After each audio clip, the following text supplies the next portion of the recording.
to Radio Sputnik. Telling the untold.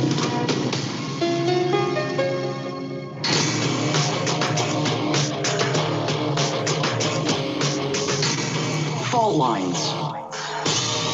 And live from the divided states of America, it is time now for the show that brings you more sides of the issues that matter. In the politically independent corner, I am radio show host Shane Stranahan. And in the left corner, I am the indefatigable, ever vigilant, your burning ember in the darkness, your political analyst, Jamarl Thomas. Together, we are the talk news show host team duo called Fault Lines with Thomas and Stranahan. All right, a few redundant words in there, but let's get to it. We're getting into the headlines first, then Jamarl's monologue second. That's this segment. Next segment, we're taking calls. Then we're moving on from there, but let's get to the headlines. The protest in Portland. You know what? I'll start with this one, actually. Updates on Epstein, Madam, and likely pedophile Ghislaine Maxwell. U.S. District Judge Loretta Preska in New York scheduled a Thursday conference. That'll be happening today to discuss the potential unsealing of 5 sets of documents related to a defamation lawsuit brought against Maxwell by Epstein accuser Virginia Roberts Giuffre. They often leave that part out. Some of these documents relate to deposition testimony that Maxwell gave in the case in April and July 2016.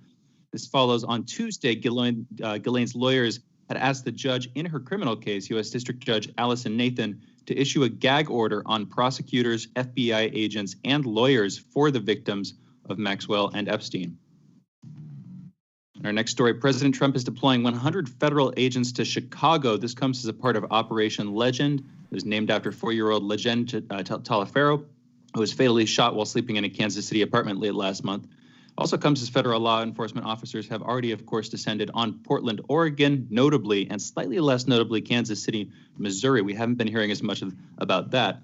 The agents sent in will include Department of Homeland Security investigations officers who generally conduct drug trafficking and child exploitation investigations. That's a bit abnormal that they're being sent in, so I'm including that bit. Related to this, of course, in Oregon not only saw protests last night, which I'll get to in just a minute, the restraining order against Trump on yesterday, a federal judge heard arguments from the state and the U.S. government in a lawsuit filed by Oregon Attorney General Ellen Rosenblum, who has accused federal officials of arresting protesters without probable cause. Rosenblum said she was asking the court to, quote, declare it not acceptable for federal officers to use unconstitutional police state-type acts to detain citizens of Oregon without cause, end quote. An attorney for the U.S. government called the motion extraordinary and told the court it was based solely on, quote, a few threadbare declarations, end quote, from witnesses and a Twitter video. Tomorrow, in another case, a judge will hear arguments in a lawsuit filed by the American Civil Liberties Union on behalf of journalists and legal observers who say they were targeted and attacked by police while documenting the demonstrations in Portland. Again, though, this comes as protests continued last night in Portland, Oregon, for the 55th consecutive night, with many there pushing back against the presence of federal agents. Crowds outside of the courthouse seen using crowbars, hammers, and plywood were eventually dispersed with tear gas that was following a fire at the courthouse. 11 protesters were arrested, seven of whom were charged. The mayor of Portland, Ted Wheeler, was among those tear gas during the protests. Wheeler, I'll briefly note, was a co-signer along with 16 other mayors of a letter critical of Trump's use of federal agents and was seen retreating to safety with a security escort while surrounded by protesters who were apparently angry at him. I'll also note OregonLive.com is reporting that Portland City Council has banned, quote, all police bureau members from cooperating with federal law enforcement or intentionally using force on or arresting journalists and legal observers, end quote. I will also note within the last hour and a half, the Portland Police Bureau has released its version of events. They're saying that they weren't there. They're saying with the exception of one period, Portland police were not present during any of the activity described. They did not engage with any crowds, did not deploy any CS gas. No arrests were made by Portland police. Again, that's sort of semi-breaking that's come out of Portland's Police Bureau within the last few hours. In our next story, in Washington, D.C., Mayor Muriel Bowser issued an executive order yesterday requiring that residents wear a mask when they leave their homes. Her order allows up to a $1,000 fine for not wearing a mask while outside and in public in D.C. Exceptions come for children under the age of 3 and for those people who are actively eating or drinking. She will also be extending the city's state of emergency. Something we haven't talked about yet this week in our next story. Last Friday, the Senate Judiciary Committee Chairman Lindsey Graham released 2 recently declassified documents that, quote, significantly undercut the reliability of the Steele dossier and the accuracy and reliability of many of the factual assertions in the Carter Page FISA applications, end quote. The documents released show that agents of the FBI were internally incredulous about the truth of many of the allegations brought to them by Carter Page and Christopher Steele. In comments, Graham said Peter Strzok's comments revealed in the released documents are, quote, devastating in that they are an admission that there is no reliable evidence that anyone from the Trump campaign was working with Russian intelligence agencies in any form, end quote. In our next story over in Ohio, the Larry Householder case, Ohio State Senator Larry Householder and others have been arrested on charges in a $60 million bribery case in which it's alleged that he and a team of others used an organization named Generation Now to accept tens of millions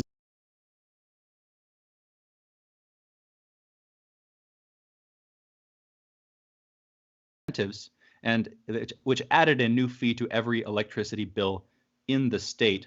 Also arrested were Householder's advisor Jeffrey Longstreth, State House lobbyist Neil Clark, former Ohio Republican Party Chairman Matthew Borges, and Juan Cespedes, co-founder of the Oxley Group, a Columbus-based consulting firm.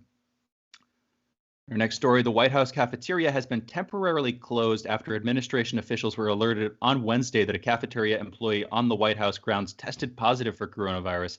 This comes according to an email which said, quote, there is no reason for a panic or alarm, end quote, due to the use of precautions like gloves and masks. Don't you just love it when they have to tell you there is no reason for panic or alarm? In any event, in our last story, this will be a brief one, a brief shout out to Comet Neowise today, which made its closest path to the Earth in thousands of years and will still be visible for many of us until at least Sunday throughout July, basically. The best viewing hours for seeing this comet are reportedly about 80 minutes after sunset or before sunrise, although you will probably need binoculars or a telescope to get a decent glimpse of the comet and its trail. Those are the headlines, national headlines mostly, and you've been listening to Fault Lines with Thomas and Stranahan. Jamarl, what is your top priority for today? What do you want to talk about? So I want to get into Donald Trump screaming. Yeah, I want to get into Trump. We sadly may have lost Jamarl. Or no, I'm here. I'm here. There we are. No, I'm here. No, I was saying I wanted to get into Donald Trump sending troops to Chicago. So we recounted this headline yesterday. 15 people were wounded in Tuesday evening outside of a funeral in Chicago with victims ranging from 21 to 65 years old. After inhabitants of a car drove and started shooting, basically a drive-by, and attendees of the funeral began shooting back. They were ready. They were strapped. The funeral was also mourning a victim of gun violence. New York Times reported that 9 children under the age of 18 have been shot dead in Chicago since June 20th. It continues. Chicago's new police superintendent, David O'Brown, who took job in April, has vowed to keep murders this year down to 300. That benchmark has already fallen. That was back in June.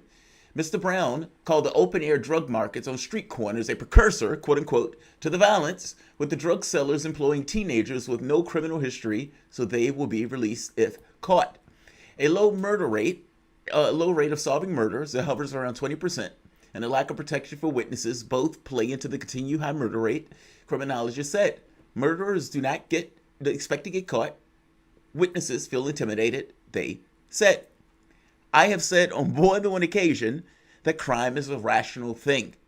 And if you are in a situation where you believe you can act a particular way, it's incentivized, especially if what you have on the other side of this kind of risk factor is tilted in a direction towards crime. This is a fish and water opinion that this gentleman is taking, because he doesn't necessarily recognize or accept that poverty is an actual changeable factor. He accepts it as this just an act of God. And as such, anything and the only thing I have at my disposal to mess around with and change regarding variables are basically, maybe my police force, maybe my mayor. It doesn't accept that policy, that all of this that he's talking about is acts of policy, not acts of God.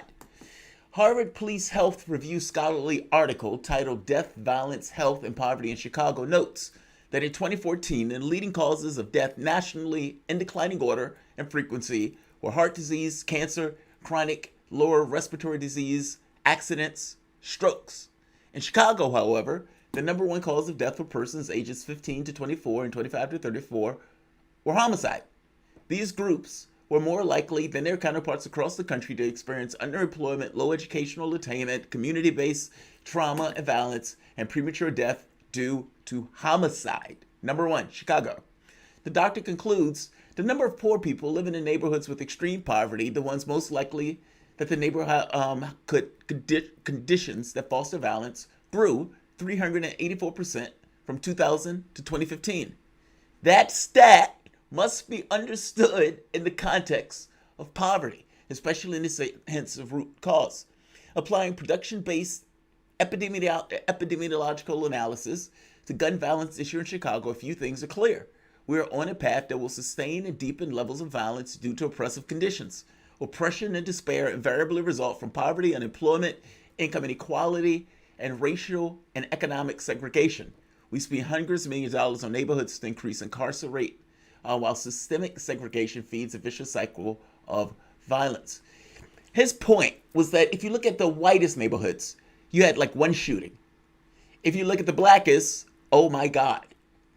And he was looking at this from the standpoint of segregation. I'm looking at this through the standpoint from the lens of class. Because fact of the matter is, it doesn't necessarily matter if you are segregated or not per se. It has more to do with the financial factor of this, not the racial factor of this.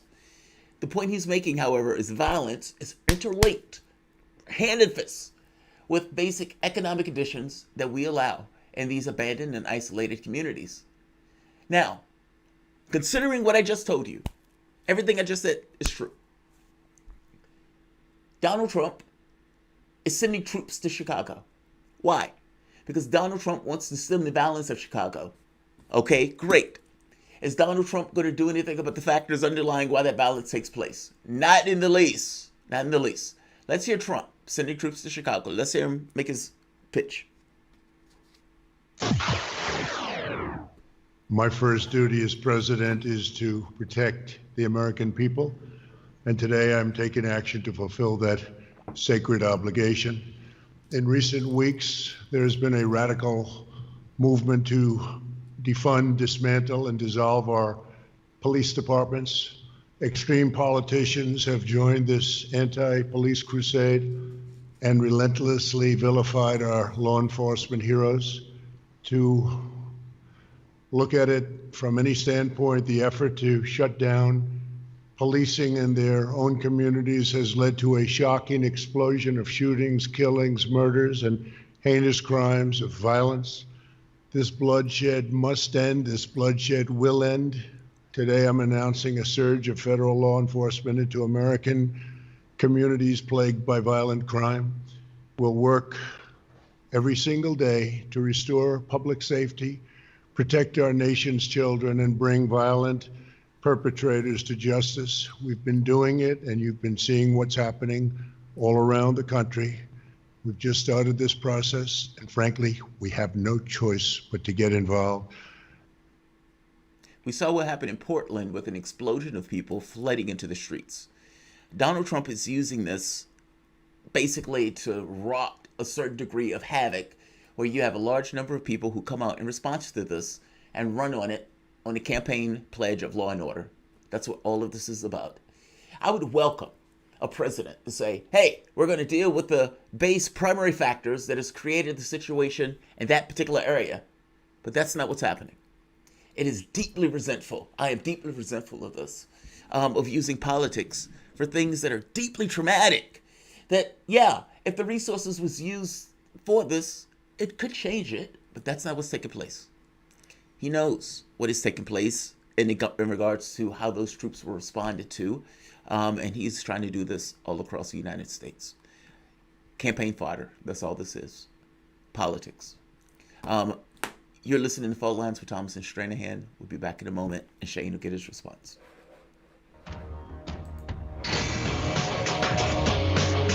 Fault Lines. By Any Means Necessary is your guide to the movement and efforts shaping the world around us, from mass incarceration. No longer am I interested in or concerned with prison reform. I am interested only in the eradication of prisons. To the battle between police and water protectors. It was a pretty punishing disregard for the sanctity of human life, that unleashing water cannons on peaceful, prayerful water protectors. From efforts to protect the environment. The climate movement is ready to, with plenty of opposition research and force and strength, along with, the right of both science and morality, to fight them on this. To the movement for Black Lives. When I first saw the Michael Brown video, and I saw that it clearly contradicted the narrative put forth by the Ferguson Police Department and by police supporters in general, 3 words came to mind: color me shocked. Stay tuned to By Any Means Necessary, 5 days a week here on Radio Sputnik.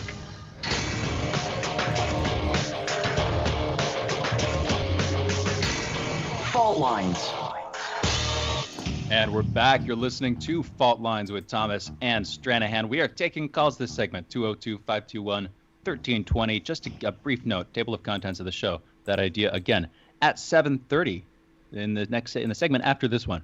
We're going to be speaking with Alexander Mercouris. We're going to be talking about Ghislaine Maxwell, also these allegations of Russian interference in the 2014 Scottish referendum, and sort of implications of interference more generally in Brexit and other stuff. Anyway, we'll be talking about that stuff with Alexander Mercouris. At 8:30, we're going to be talking with Danny Haifong about the sort of China, Hong Kong, U.S. situation. And then at 9:30, we're going to be speaking with Professor Richard Wolff about economics, about capitalism and socialism, kind of going deeper into that debate, ideally. We've gone back and forth on that a few times. And anyway, any of that, that's the show. This segment, we're taking calls 202-521-1320. The number to call again is 202-521-1320. Jamarl, hi. I'm Hello. Gonna respond. What's going on? Hey, I'm gonna respond. I'm gonna respond to kind of what you were Fancy saying. meeting you here. It is. Yeah, it's remarkable. Good to see you, man. Long time no here. So two kind of quick responses coming at this from weird angles.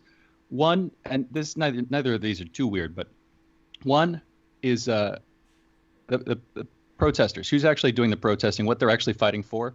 It seems pretty easy to muddle these two together, but I want to clearly disentangle them. On the one hand, you have people who are suffering personally from grievances which are inherently legitimate. In other words, you need to recognize what they're suffering from. It's just a fact, and it's easy to ignore that. Two, though, is that you have protesters who are fighting on behalf of other people and are ideological about it and don't therefore have legitimate grievances of their own. They're sort of grievance by proxy. And it seems like a lot of and I understand the goal there. The goal is to be supportive of the people who have legitimate grievances, but it seems like they can get their own ideology. It's obvious to anybody who's watching that's what's happened. And in some cases it overlaps. In some cases it's supportive of, the actual problems that are going on. It's supportive of trying to stop those. In other cases, it just kind of takes on a life of its own. And I think that's what that's a lot of what's happening. If you look at Portland, again, the majority of the protesters, as far as I can tell, are white people, just to put it in those racial terms briefly, but they're specifically, most of them, not the people suffering from the actual harms they're trying to oppose. Now, in its own way, of course, that's good because you want them fighting for other people. You want to be the kind of person who is willing to fight for other people. And I can see that. On the other hand, it's ideological and it takes on a life of its own. And I just want to note that, because if we're criticizing the protesters, it's easy to think that we're criticizing the first group, whereas sometimes, in fact, most of the time, as far as I can tell, people who are criticizing the protesters are criticizing the second group, who sometimes act out of bounds and in this sort of out of control or any sense of proportion or sensibility because they've gotten ideological about it. I see that stuff happening, man. I'm just putting that like dichotomy up on the table because I see that stuff happening, not just in Portland, but especially in Portland right now. Fact number 2 here that I want to throw in, and we have Tariq from New Orleans on the line. Get to him in a second. Fact number 2.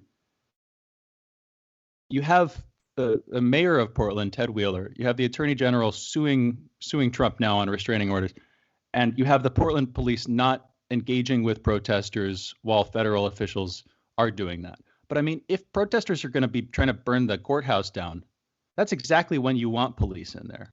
And so the fact that the Portland police have pulled out is basically, here's where I'm going with this.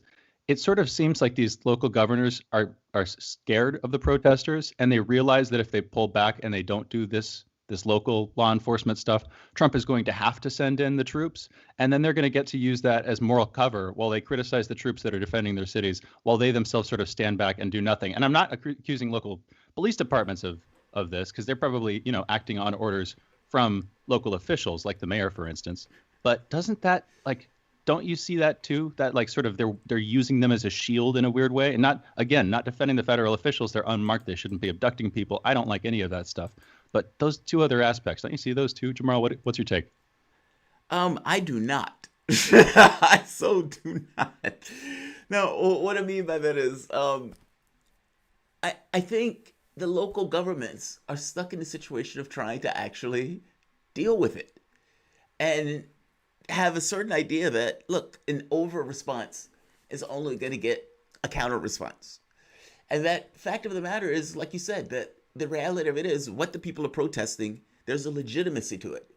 From the standpoint of having people who are out there are white, there were always people who are white associated with protests. I mean, if you think back to the civil rights movement, the Freedom Rats, you had a lot of whites who were in those cars, who had a particular name thrown at them by the cops that would dragging them out of those cars. You would want a certain degree of solidarity, right? I mean, if you're talking about issues that, especially, I would argue, boil down in many respects to class or to inequality, poverty, these type of things.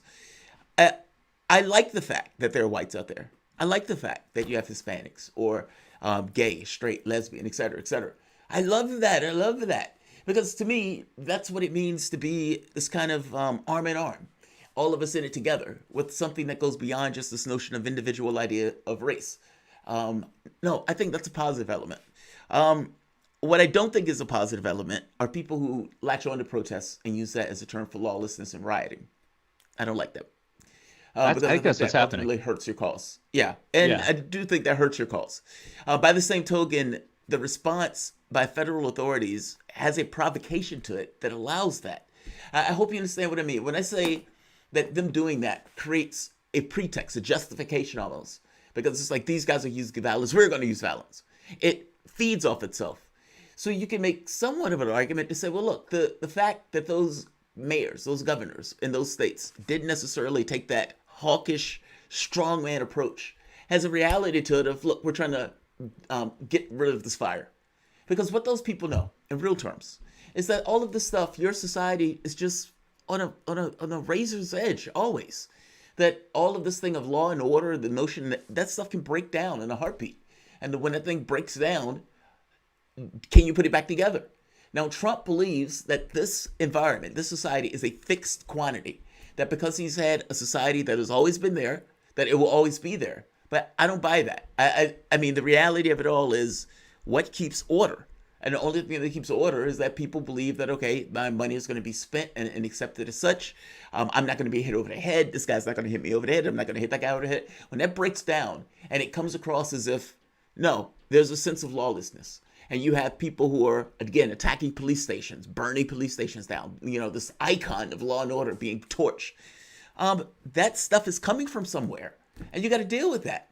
And throwing in more cops, I don't think is the way to deal with that. I honestly don't. And so I don't know if it's an issue of them being terrified of the protests or whatever, because they have the authority, meaning from the standpoint of cops and everything else, and these guys have tanks in many of these places.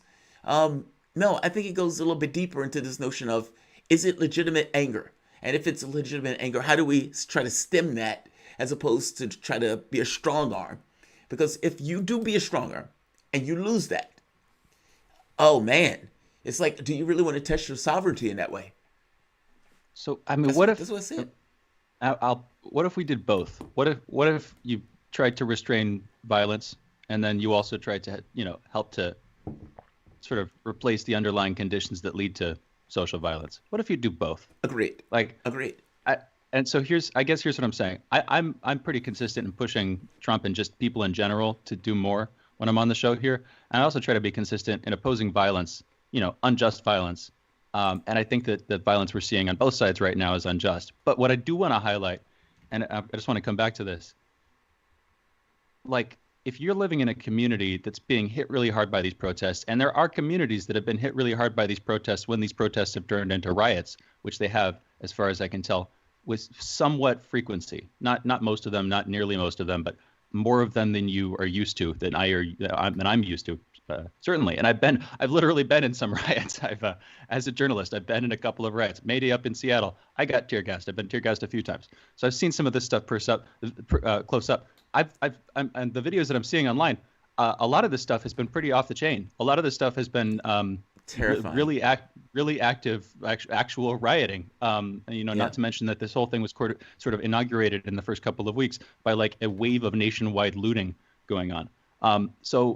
Yeah, man, I just see the local governments, the local city officials and state officials kind of doing the cowardly thing, where on the one hand they're vocally supporting the protests, while they also, on the other hand, aren't actually protecting the people who would be hurt by the protesters who are rioting.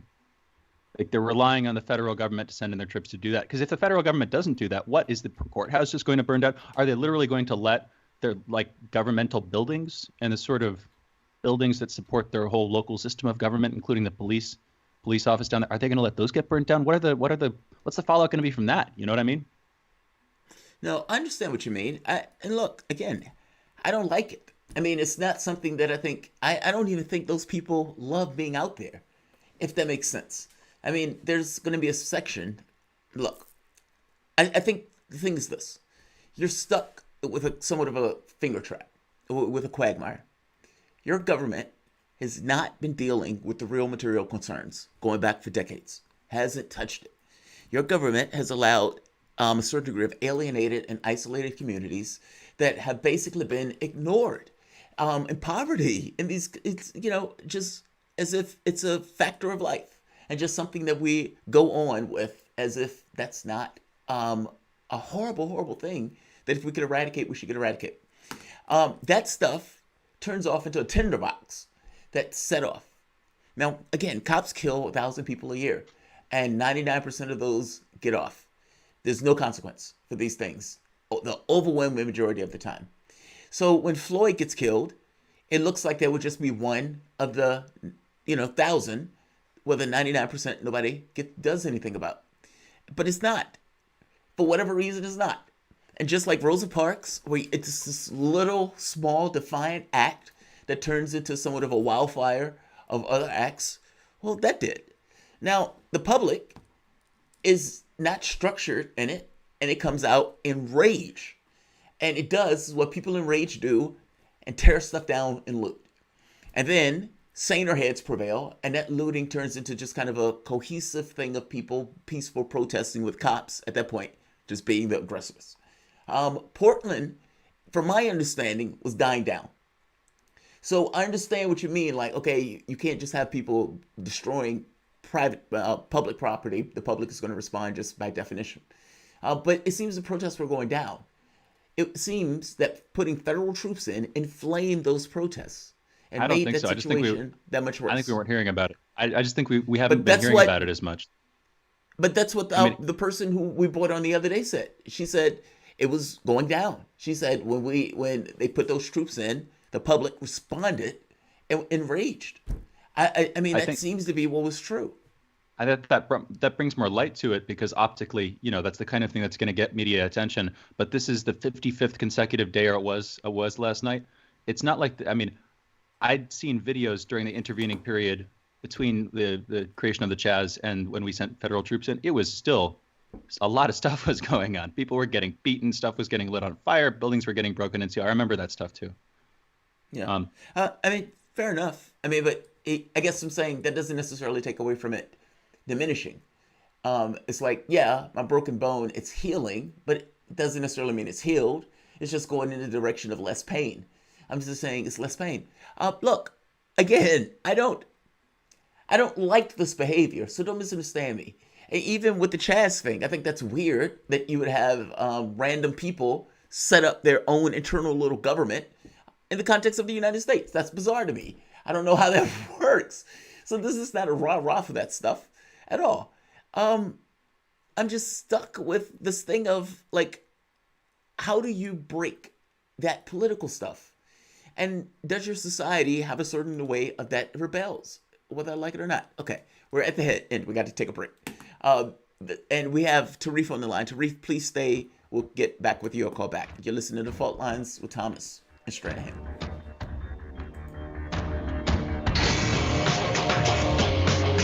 Fault Lines. You're listening to Radio Sputnik. Tune in to Loud and Clear with Brian Becker for the latest news, commentary, and political analysis. What's really behind the political and social crisis gripping the United States and the world? If you're tired of a superficial and shallow reporting for the mainstream media, here's your alternative.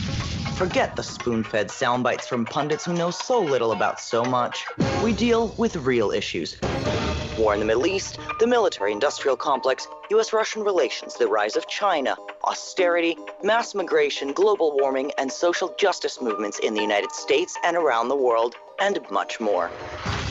We bring you independent experts, analysts, and activists. Learn what really makes the decision makers take from the boardroom of Wall Street to the West Wing of the White House. Here is where the people fighting for chance speak and are heard loud and clear. 5 days a week on Radio Sputnik and SputnikNews.com.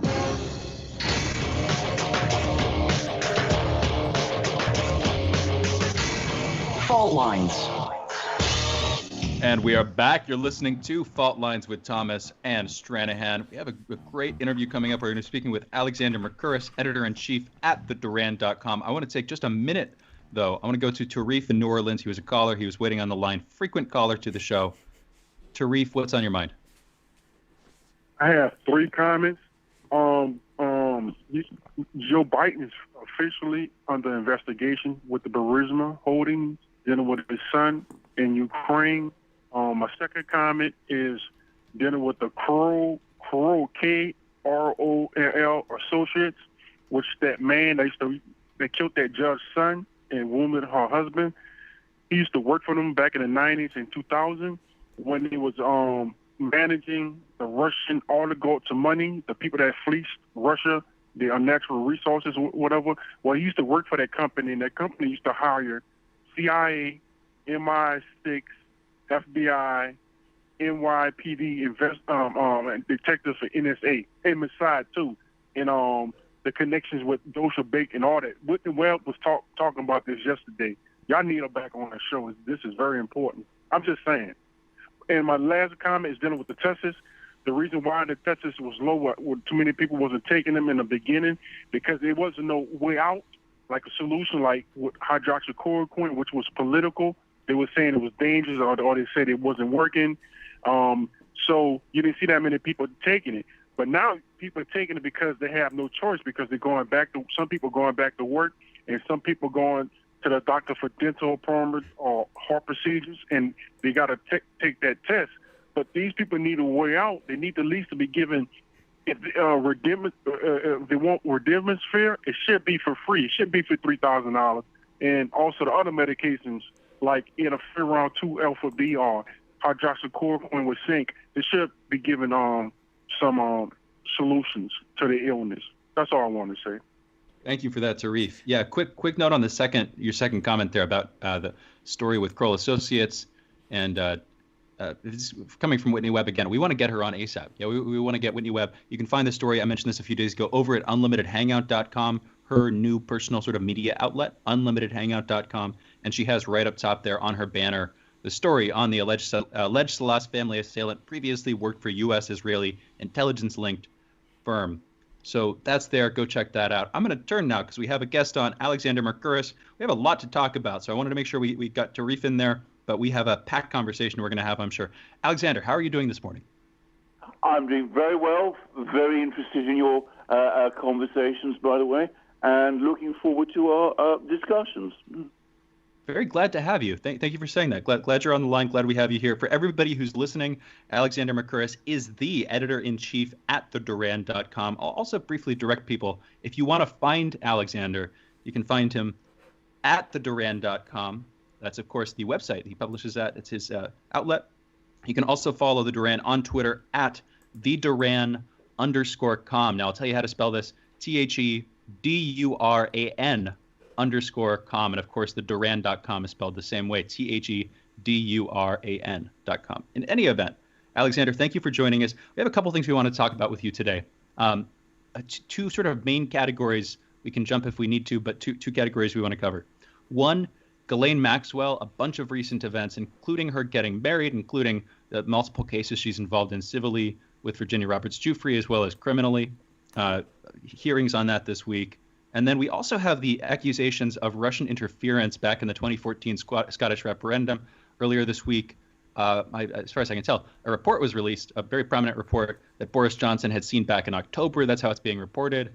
And that has had some fallout in the UK media. They alleged Russian interference in the Scottish referendum, but not in Brexit. That was sort of the implication of some of this, but they got close to it, and then they didn't actually formally allege that. I think we should start with the second one there, with the allegations of Russian interference. How has that been picked up in the British media? What did you hear me getting wrong there? What would you like to fill in on that story?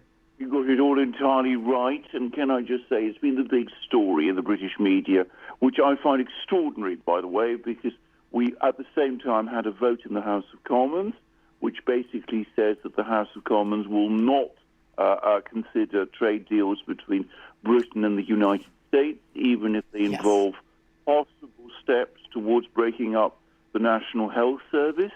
I would have thought a far bigger story, far more pertinent to British people, but instead our media has been completely dominated with this report about alleged Russian interference in the 2014 referendum in Scotland and the 2016 referendum on Brexit. I want to stress the word alleged, because in fact even the report itself does not say that there was any. It's a most bizarre, extremely strange report. It was obviously put together by a group of people who are determined to claim that the Russians are meddling in British politics. They spoke to all kinds of people in the intelligence services who weren't able to provide them with that confirmation. And, of course, they also brought in a whole set of so-called expert witnesses. And when you see the list of names of those witnesses, they consist of Christopher Steele, he of the famous Steele dossier we've heard so much about in Russiagate, a man called Ed Lucas, who was at The Economist for a very long time, Anne Applebaum, Christopher Donnelly, and William Browder. These were their expert witnesses, all passionate opponents of better relations between the West and Russia. So this is a group of people on the committee trying to construct a case of Russian interference, even with these witnesses and even with all the information the intelligence agencies could give them. They had to admit that there is in fact no evidence of it. And despite the fact that there is no evidence of it, the best they could come up with was that it should be investigated further. So investigate something further of which you have no evidence that it even exists. But that is the big story in Britain, the problems of the NHS, of our trade negotiations, of the problems with the virus outbreak, the continued protests in Britain around BLM. All of that has been brushed away. We focus instead on a non-report about Russian interference, which even that report cannot agree actually took place. Alexander, I am not in Britain. However, I covered that NHS story because I thought that NHS story was amazing. Because one of the things, the point that I made for the longest time, Boris Johnson was allowed to scream freedom and democracy because Labour basically gave up the referendum vote. Now, when Boris Johnson got in office, I said, you guys are going to leave the European Union, which means that you're going to have all of these predatory companies in the United States salivating to get their hands on that public service NHS. And you're going to have a conservative party that probably doesn't even believe it should exist anyway. That does not look good. That does not bode well for the NHS. That story hasn't resonated at all. I mean, when Jeremy Corbyn was making the point just before the election, I was like, well, yeah, of course they're going to go after the NHS. That's what, they're conservatives. They're right-wingers. That's what they do. How could that have not gotten any resonance? The public just doesn't care about this? No, the country cares, the public cares hugely about it. They care about it far more than they care about fictitious Russian meddling, which never happened. But, of course, what we're talking about is not the priorities of the British public, but of the British media and political class, who prefer to cover, as I said, this fictitious story of Russian interference, as opposed to the actual story of what is going to happen to the National Health Service and in the trade negotiations between Britain and the United States. And, of course, the result is, because eventually everything catches up, people are going to become even more disillusioned. One of the most striking facts is that despite everything that's happened in Britain over the last few months, the Conservatives are maintaining their lead in the opinion polls. In fact, it might even be growing. And that begs the question of what is the Labour Party doing? They are not talking about the NHS, which they should be doing. They're talking about Russia. Mr. Sir Keir Starmer, the leader of the Labour Party, is now calling for RT's licence to be withdrawn. And, of course, they're also busy purging left-wingers from the Labour Party on the grounds of anti-Semitism. Sounds like the English and the Americans both have in common the fact that we have subverted our left wing, the left parties in our countries, and have repurposed them so that instead of trying to solve problems, they sort of focus on foreign policy hawkishness and local issues. I wanted to turn to something slightly different, or another perspective on this. In recent weeks, we had the bounty story come out, Russia allegedly paying bounties to the Taliban. Of course, that was also baseless. That one based on an anonymous source, unnamed source. This story that we're talking about today, with the 2014 Scottish referendum and allegations of Russian interference, it also didn't have sources, but it did have a review of experts, like you said, including William Browder, notorious fraudster William Browder. But here's the parallel I want to draw, and I want to lead it up with a question. In Russia, the United States was, as far as I can tell, in the process and still is in the process of withdrawing from Afghanistan. In Afghanistan. And it seemed like the bounty story came out partly to keep us there. There were, certain agents likely who want to keep us there. It seems probable that that was part of why that story was put out at that time, was to interrupt that process. Is something similar going on in the UK with this story and Scotland? I see Boris Johnson today is heading over to Scotland. He'll be talking about unity. This comes while polls apparently show that more people in Scotland would support independence. So the fact that this story is about the 2014 Scottish referendum, I know that this was viewed by Boris Johnson late last year. This isn't a new report, but the unveiling, the timing of it, do you see any connection there, or am I just connecting dots that shouldn't be connected? No, I think you're entirely right. I mean, if the purpose, part of the purpose, was to delegitimize the Brexit referendum, which is what Dominic Grieve, who chaired the committee which produced this report, was very committed to. The other purpose is to delegitimize the moves towards Scottish independence by trying to claim that they are also part of a Russian plot. The important thing to understand is that Scotland has a very different political culture from England, and this divide is growing. Scotland is more left-wing. Scottish people are more articulate about the fact that they want to preserve things like the National Health Service, and it is crystallising around a demand for Scottish independence. And on top of all of that, you have a sense in London that if they lose Scotland, then British power will be greatly reduced, and that what will be left will be a rump England, which might even struggle to maintain its seat on the Security Council and might no longer be considered a major power.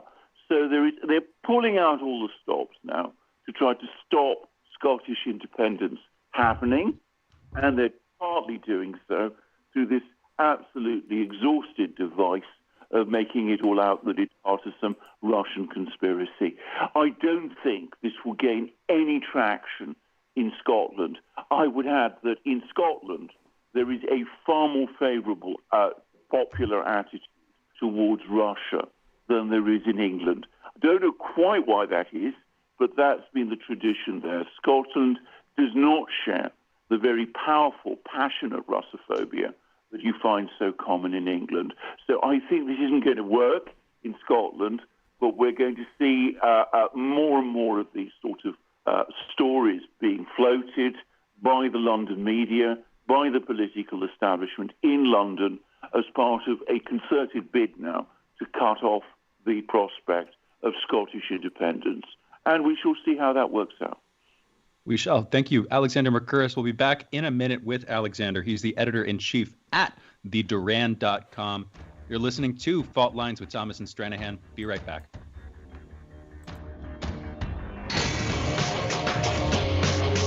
Fault Lines.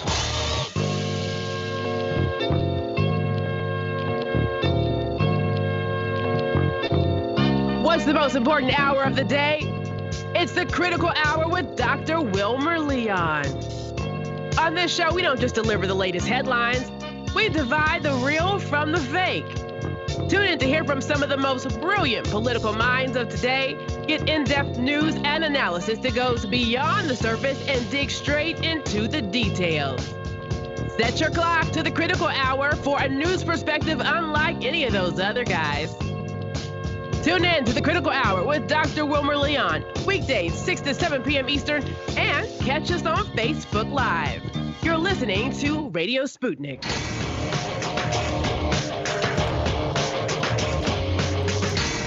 Fault Lines. And we're back. You're listening to Fault Lines with Jamarl Thomas and Shane Stranahan. We are joined for this segment, continuing a conversation we opened up in the last segment, by Alexander Mercouris, who is the editor-in-chief at theduran.com. A quick note, if you want to read his work, of course, you can at theduran.com. His and others' work, I should say. You can also follow The Duran on Twitter at theduran_com. That's THEDURAN _ the character _COM. Alexander, with that out of the way, thank you again for joining us. I want to turn to the Ghislaine Maxwell story now, but first I think it makes sense to open up with a question I can only properly address to a Brit. How is Prince Andrew doing? Well, I think seriously, I think he must be extremely worried and very, very nervous, because what is now happening is that more and more of the public commentary places him right at the center of all the things that were going on in Epstein's circle. And over and above that, it does seem as if the U.S. authorities are actually serious about asking him questions. So he's been hiding behind his royal privilege. He's trying to keep a distance from the story. He gave that disastrous interview to Newsnight, which lost him a lot of support in Britain and basically alienated him from the rest of the royal family. But he's still a privileged man, and he's still, I think, trying to shield himself. But I think he must feel that the net is closing in. If he has the brains to understand this, which perhaps he doesn't, because that's the other point about him, he didn't come across as very bright. Another aspect of this, actually. Jamarl, go ahead. Well, I wanted to dig into that one for a bit. The royal privilege thing is utterly fascinating to me, because we don't have that in the United States, and so just not having that gets, it makes it that much more interesting. If he was any other person, meaning, let's say, for example, if he was a political figure, that privilege wouldn't necessarily be there. So he's not, is he really considered to be appointed by God? And as such, not eligible to be held to law? Is that what I'm understanding? Like, I don't understand how he is skating on something like this, and what's the metric from the standpoint of law as it looks at somebody who's a prince? Right. Well, first of all, in terms of his legal position, he's not technically privileged. He is the Queen's second son, so he is not protected by law. But of course, in practice and in reality, Britain is a monarchy. I think this is a fact, by the way, a lot of people don't understand. We actually have a constitution which is to a great extent still constructed around the monarchy. The Parliament, the Houses of Parliament, are there to advise the Queen. The Queen actually has to sign all legislation. Ministers are the Queen's ministers. Judges who sit in the court are the Queen's judges. That's why they sit on a throne under the Royal Courts of Arms. So Britain is very much constructed around its monarchy. The Queen herself is not directly subject as an individual to the nation's laws. So she is in a completely different position from everyone else, and part of that affects her family because there is always this worry that if a member of her family is exposed in that particular, in the way that Andrew is being exposed, that will weaken the position of the monarchy, and that in turn will weaken the British political system, and of course the people who benefit from that system, which is our current political class. So British people in general are not particularly monarchists, I would say. I mean, they take the monarchy very much as, they're not very interested in it, but the political class has a vested interest in preserving it, because it is the whole basis upon which the whole political system in Britain functions. And that explains the very strong position that Andrew is in. Just to answer your point, any other person, a politician, their political career would be completely destroyed, and there would be steps already underway to get that person to go to the United States and answer to questions there.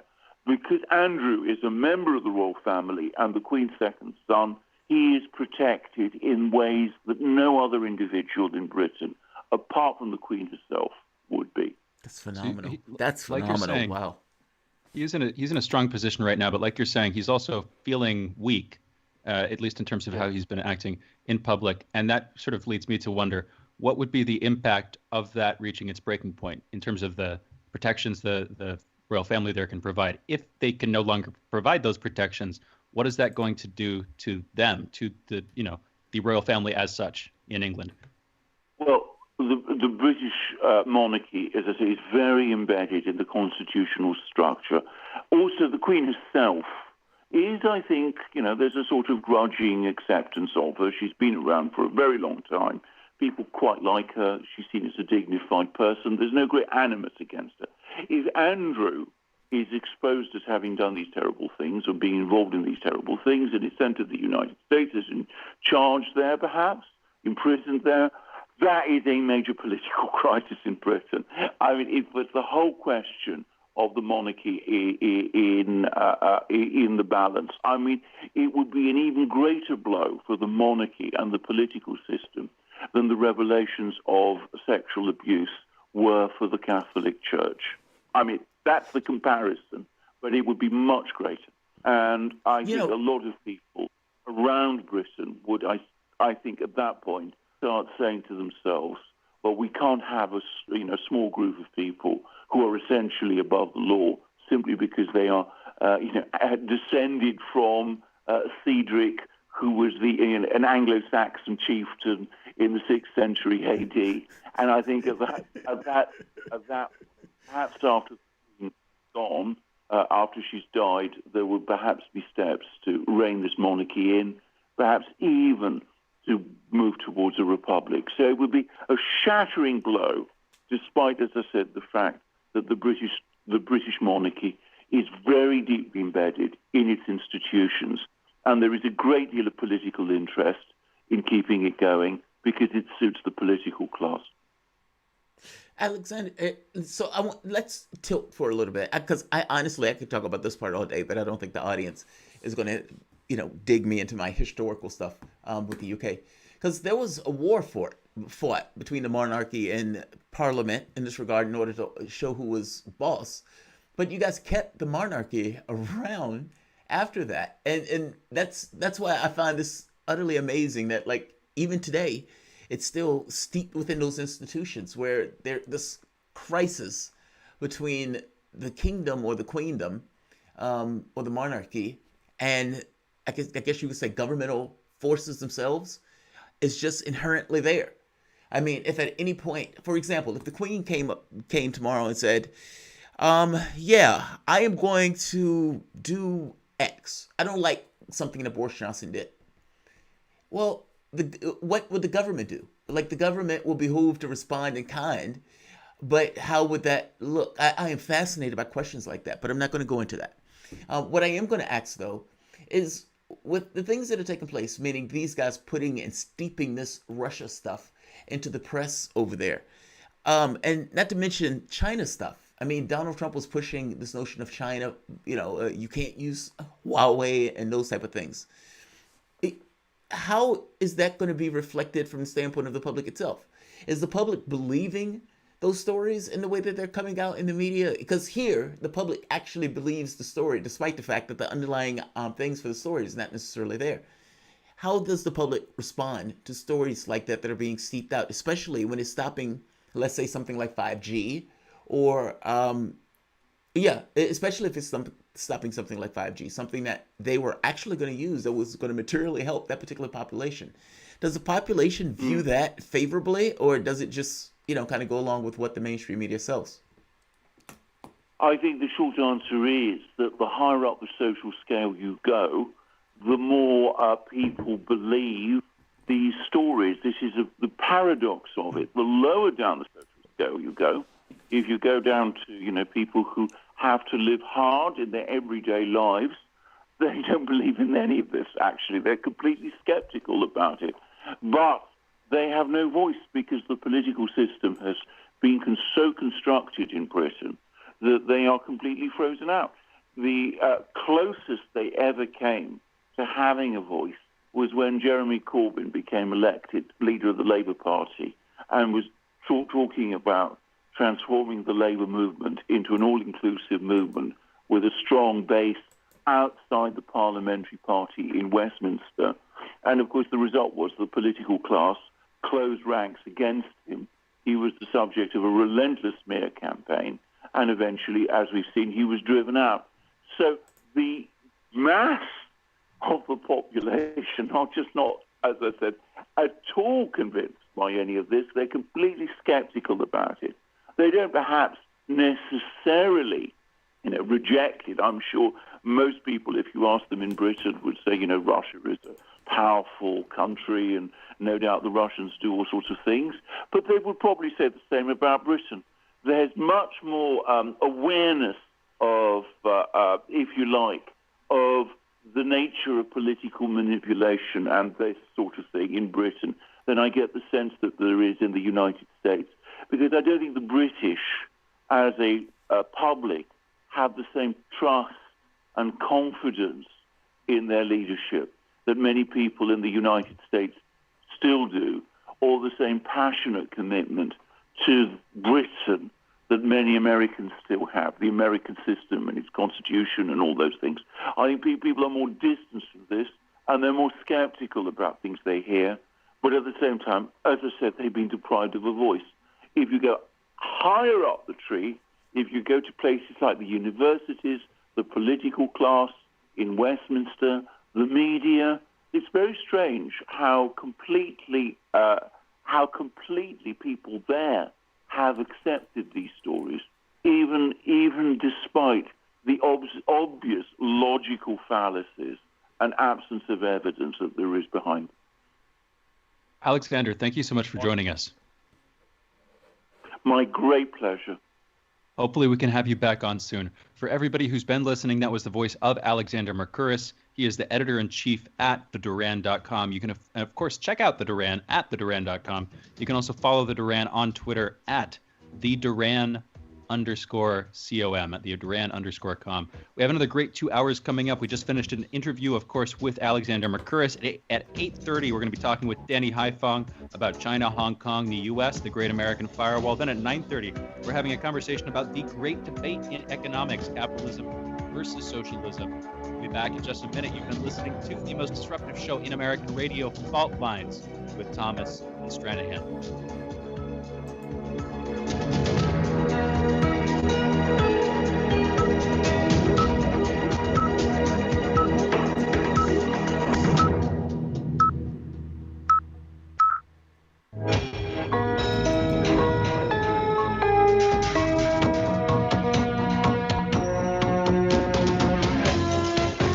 Listening to Radio Sputnik. Telling the untold.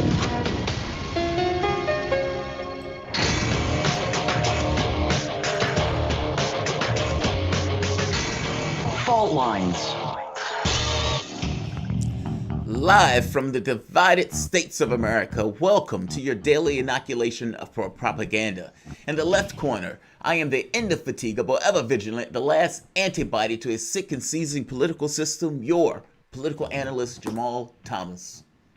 And in the politically independent corner, I am your somewhat shy and non-descriptive Shane Stranahan, investigative radio show host. You are listening to Fault Lines with Thomas and Stranahan. Let's get to the headlines in the news. The protests in Portland continued with crowds still inflamed by Trump's provocations. It looks like utter chaos. That's my own personal description of it. People with umbrellas, tear gas. There was the wall of moms who were given an assist by the Portland dads with leaf blowers to push away tear gas. The protesters were also joined by Mayor Ted Wheeler. It was unexpected, but he stayed for constructive feedback from his constituents. We have Ted Wheeler sucks fed tit. We have you, quote-unquote, fracking scum. We have Ted, shoot us too. And my favorite, Ted, I'll fight you in the streets right now. So yeah, that did not go all that well. On a more serious note, Donald Trump has called for a surge of his personal domestic suppression force in the city across the United States. This includes what started in Portland. In response, OregonLive.com is reporting that Portland City Council has banned all police members from cooperating with federal law enforcement or intentionally using force on arresting journalists and legal observers. U.S. District Court Judge Loretta Preska in New York scheduled a Thursday conference to discuss potential unsealing of 5 sets of documents related to the defamation lawsuit against Ghislaine Maxwell by Epstein accuser Virginia Giuffre.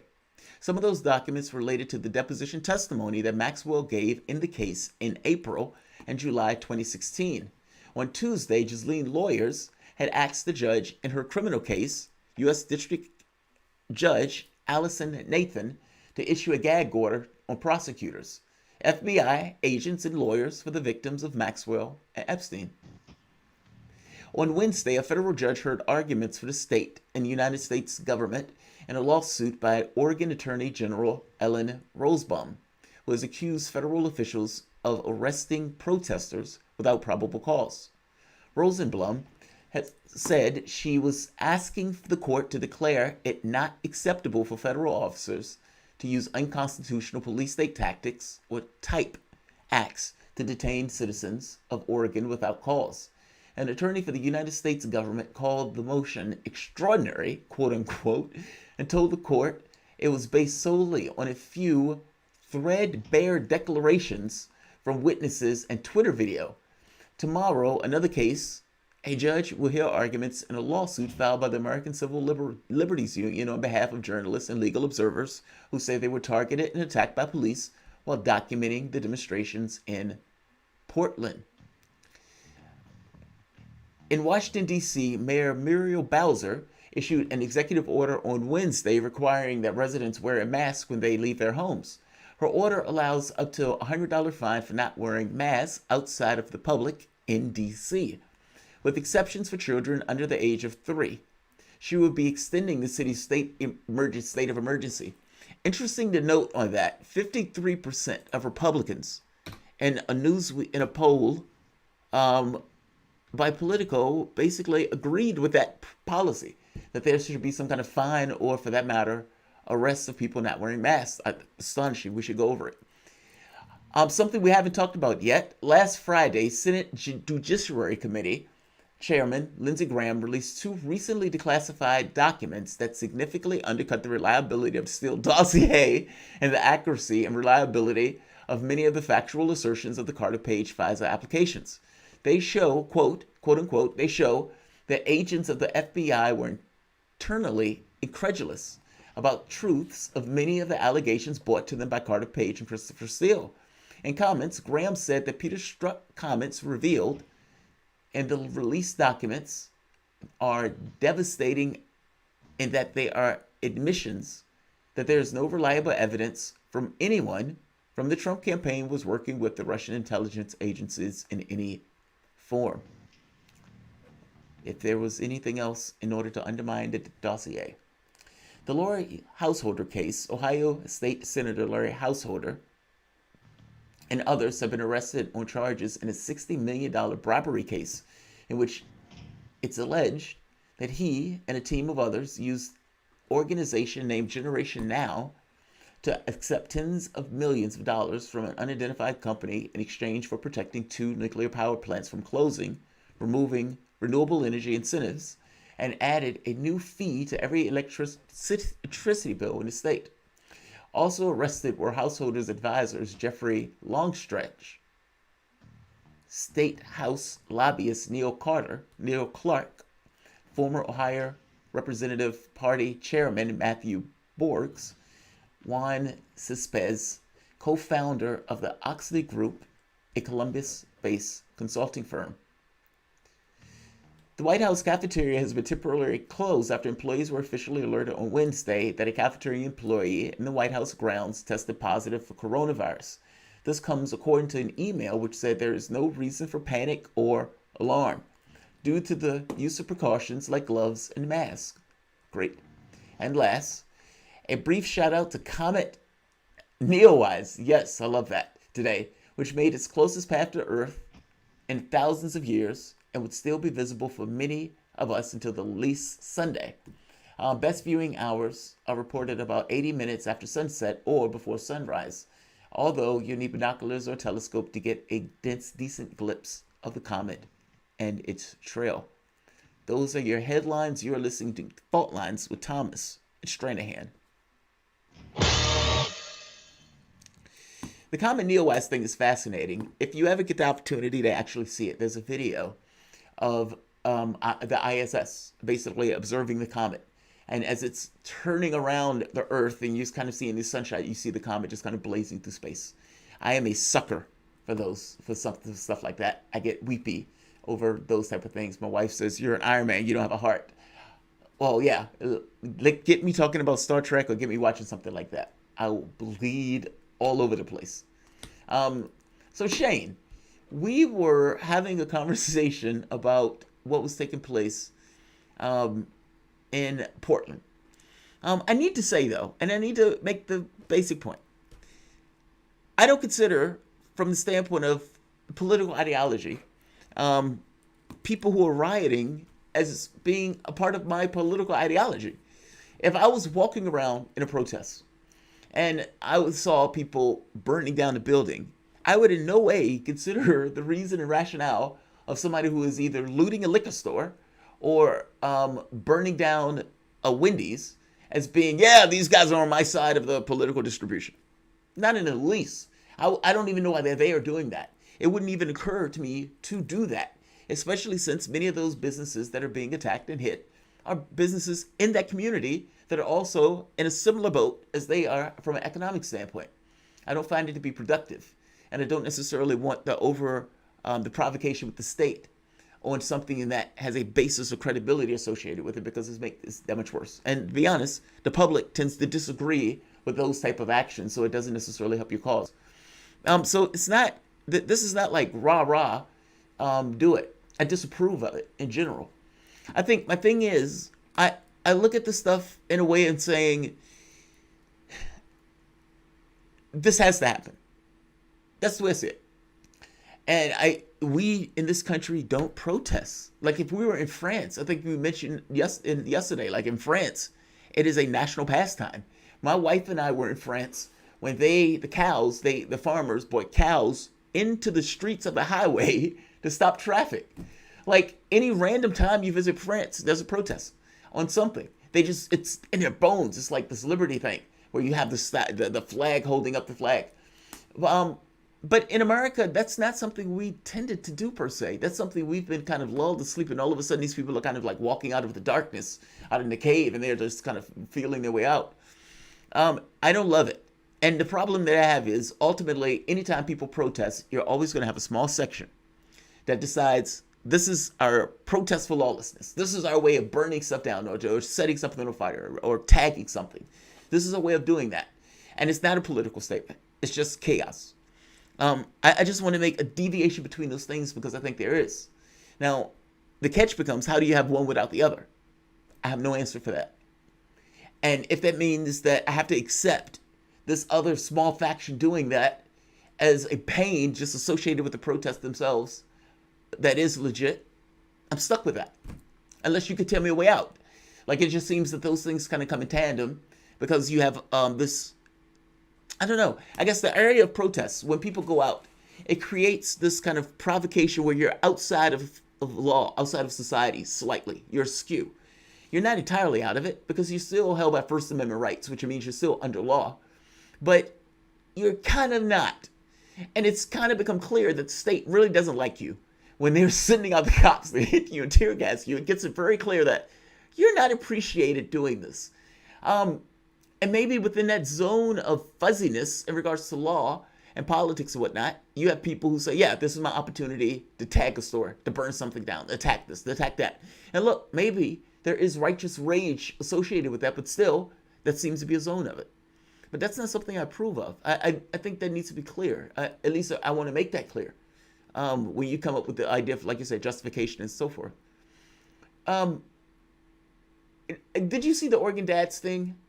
And it was something that Manila Chan yesterday, she said a stunt of sorts. And I started thinking, well, are all stunts bad? Because at the end of the day, we're talking about the dads and the moms and the leaf blowers and all of this other stuff. You made a point in saying, is it possible to do both? Bring down violence while simultaneously dealing with those concerns. Explain what you mean by that. Talk about that for a moment. Sure. Yeah, I mean, there's I can do that. And there a couple things I wanted to respond to in what you were saying too. But yeah, man. I mean, so one way of looking at this, you can view it in this. I'll start from the basic abstract sense, and then I'll build up to the specific real quick. In any situation where you have two parties who disagree over something, there's a certain amount of ambiguity in their communication and in reality, plainly, just in their perspectives, but particularly in their communication, the words they're using, the ideas they're using, the phrases they're using. And it's pretty easy when the conflict gets more and more heated to sort of increasingly focus on the worst faith interpretations of what they're saying or what they're doing, either their motivations or their explanations for their motivations. And I see that happening on both sides here. So that's the sort of abstract thing. And how do you get out of that? I don't know. There are a bunch of ways. Either it burns itself down and you try to build something up on the other side of it, and it's self-destructive, which is one way out. Or there's some process to like mediate the disputes between the two sides, between these two hemispheres of thought or activity or whatever. And you do that, I think, by showing people the best sides of what the other party is saying and how what they're doing is being misinterpreted. Where it gets tricky and where I don't know how to deal with it, and I'm just going to be honest here, is how do you show each side the worst of what they're doing? I think what you have to have there, you have to have some sort of loyal opposition. If you're dealing with a person, and this is a thing here. If you're dealing with a single person and you're in a personal dispute with somebody, you can do that pretty easily, I think, because practically everybody you're going to disagree with, to the extent that you want to deal with them because they're ethical, they have some ethical sense, they're going to be self-aware of their problems. They're just kind of avoiding it. When you're doing it with a community of people, I think you need to look for the loyal opposition, people who are on that side but are honest about the things they're getting wrong, and you deal with those people and you try to come up with some mediated thing. So that's the abstract. Coming back to the specific, if each side of this, and there's more than one side on each side, so it's not that simple, but if each side of this can understand what the other side is doing, utopian, idealistic way of solving this problem. So that's what I want to focus on. If you can, if you can figure out how to maintain, well, we got to go to a break. I want you to come back to this. Got to go to a break. I wanted you to come back to this because I'm fascinated by this particular topic. So you guys are listening to Fault Lines with Thomas and Stranahan.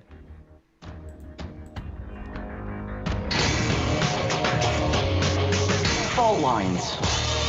Tells you more. Want to talk? Get in touch with us at radio@sputniknews.com.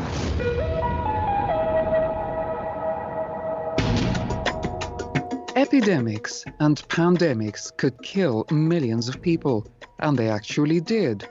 Centuries ago, deadly outbreaks called the Black Death, the Plague of Justinian, and the Spanish flu ravaged countries, empires, and whole continents. Some of these diseases are still present around the globe. Others have become a thing of the past.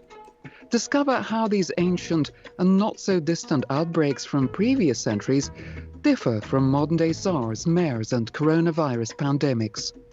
Listen to our new series, Outbreak, the deadliest epidemics in human history, this week on Radio Sputnik.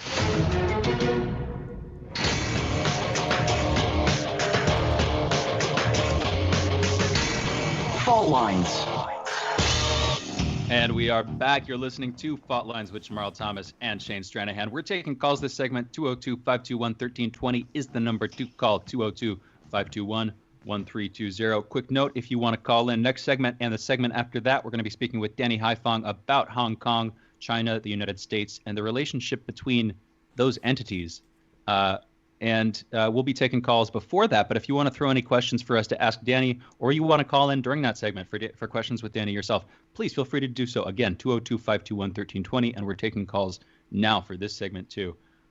Jamarl, I want to briefly note, we've been trying to figure out how to have more interesting and sort of controversial conversations, because both of our tendencies, I think, is to try to like put nuance and to try to be sort of nice and fair to each other, and to sort of pre-state in some ways the best cases of the other side before we get into it. But admittedly, that's boring, and we're sort of it's too fair. Exactly, it's too fair. We're tiptoeing, we're stepping around all the potential problem areas. So we're working on that. Audience, please, we're working on that. I know some people are like, "Come on, man, where's the fire?" It's fault lines. So we all right. So let's start. Let's start with that. Let's start now.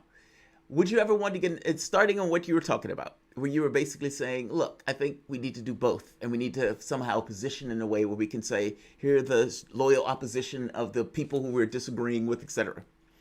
Let me position this in a different way, because I think you're being too nice, and I don't think people function that way when they get into conflicts, of conflicts of opinion.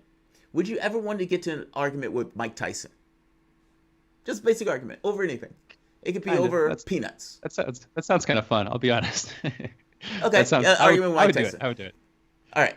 Now, would you do that if you're living in a desert island, just you and Mike on an island together? Same argument over peanuts. Are you comfortable not. with that? No. Why not? What's the difference? Wait. Tensions are going to get inflamed. Explain the difference between in the United States in front of a police station arguing with Mike Tyson versus not being there. A combination of material scarcity and the threat of force, and when you put both of those things together, it gets rough, you know. But he's not throwing a punch at you. He's not, flaming out at you, like raging out. He's just mad at you because you guys are arguing. But it still feels the same, right? I mean, I never even postulated that he was about to hit you, but you immediately went there because you know that at the end of it all, force is potential. It's Mike Tyson, man. No, it's not just Mike Tyson. It's that presence of threat that's there. I know, I get you. In any kind of conflict between two people. And if you're in a societal structure, you always have something that's kind of around you to kind of inhibit that. Be it the cops, be it, other people who are around like, hey, that's not the way that you're supposed to act. But in real terms, in real honest terms, it's there when you're dealing in that kind of stuff. When you're getting in context with the state and the way the state behaves, and you're dealing with the public is typically just kind of this mesh of stuff with all sorts of personalities and everything else. It's not a concentrated point of view that is active, where cops are. They're activated public will. Whether it's the cops who are saying, basically, at the end of it all, we are the line that is going to hit you with a club, mace you, in order to maintain a public social order. Now, I'm enamored slightly by that. I mean, when we're having conversations on just any particular person, there's always that threat of force that's there. Now, oftentimes that threat of force is held in some kind of restraint, but it's always there. But that also includes the state, meaning forces against the state. Meaning, even though the police force is an organized body of will from the standpoint of the public, that can be revoked at any time. And that public, if that public doesn't necessarily believe that it is living up to the earnest will of what it demands or what it deems to be right, just, or what it deems to be ethical behavior, or any of that stuff, the public can revoke whatever gives to the police to be sovereign force. I think it's dangerous of what Donald Trump is doing, because I think it tests the bounds of whether or not what he's doing can remain sovereign in the dispensation of force, as opposed to a public that gets more brave and bolder in their pushback of the state. That's my concern with this. That's why I don't necessarily like the state escalating this, because it's very possible that the public escalates it with you. And at that point, the question is, where do you get off of this bus? You know? And so if you have local governments, so state governments, one of the most interesting things was that in Minneapolis, they gave up the police station intentionally. I don't know if you read this. I think it was in either the Washington Post or the New York Times. But there was police dispatches, and you could read behind the scenes of what was taking place. And they basically pull out the weapons, they pull the stuff out, and let them torch it. In their heads, public is angry.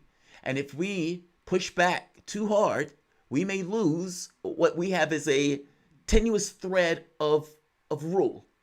Now, listen to what's his name? Alexander was saying, where he was talking about the crown and how they don't want to test that stuff. They don't want to test that stuff because the moment that you say, okay, the queen doesn't want Andrew getting incarcerated. Or what does it look like for a prince to be dragged out and handcuffed as a pedophile? How do you deal with that from a constitutional monarch when he has royal privilege? Oh, that's fascinating. That interplay. It is fascinating. But Jamarl, I want to cut in here for a second. I mean, I was just looking back into this. The Minneapolis police station that was burnt on fire. The orders were given by the mayor there, so it wasn't that the police force or the precinct itself decided to pull back. It's that the mayor did it. Now, why did he do it? The mayor, yeah. I don't know that. Yeah, I don't think he did it for like such lofty reasons as you were putting forward. I think he did it for optics. I think he didn't want to be seen as a punitive mayor or an authoritarian mayor. He didn't want to basically be held responsible for videos coming out of the police beating protesters, which probably would have happened just based on how these things seem to be going. And so he pulled out. But is that the right response? Is that, I mean, again, they burned down the police station. I don't know how much that cost. I don't know how much it'll cost to rebuild. But whatever kind of policing you're going to have on the other side of this, you're going to need some sort of building probably to house them, to do all the police stuff that they would need to do in that building. So what's the upside of his decision here? Wasn't that just costing a lot of money and sort of letting things get increasingly literally inflamed? Shane, no, I don't think, no. I think you're missing it. And I don't mean that poorly. I just mean, look, if you, your police station, the building itself, it's just a building. The people who house that building and the actions and the operations that they do have a public and function, a role that is supposed to keep order, whatever that order is. Doesn't matter if it's good, bad, ethical, none of that stuff, just order.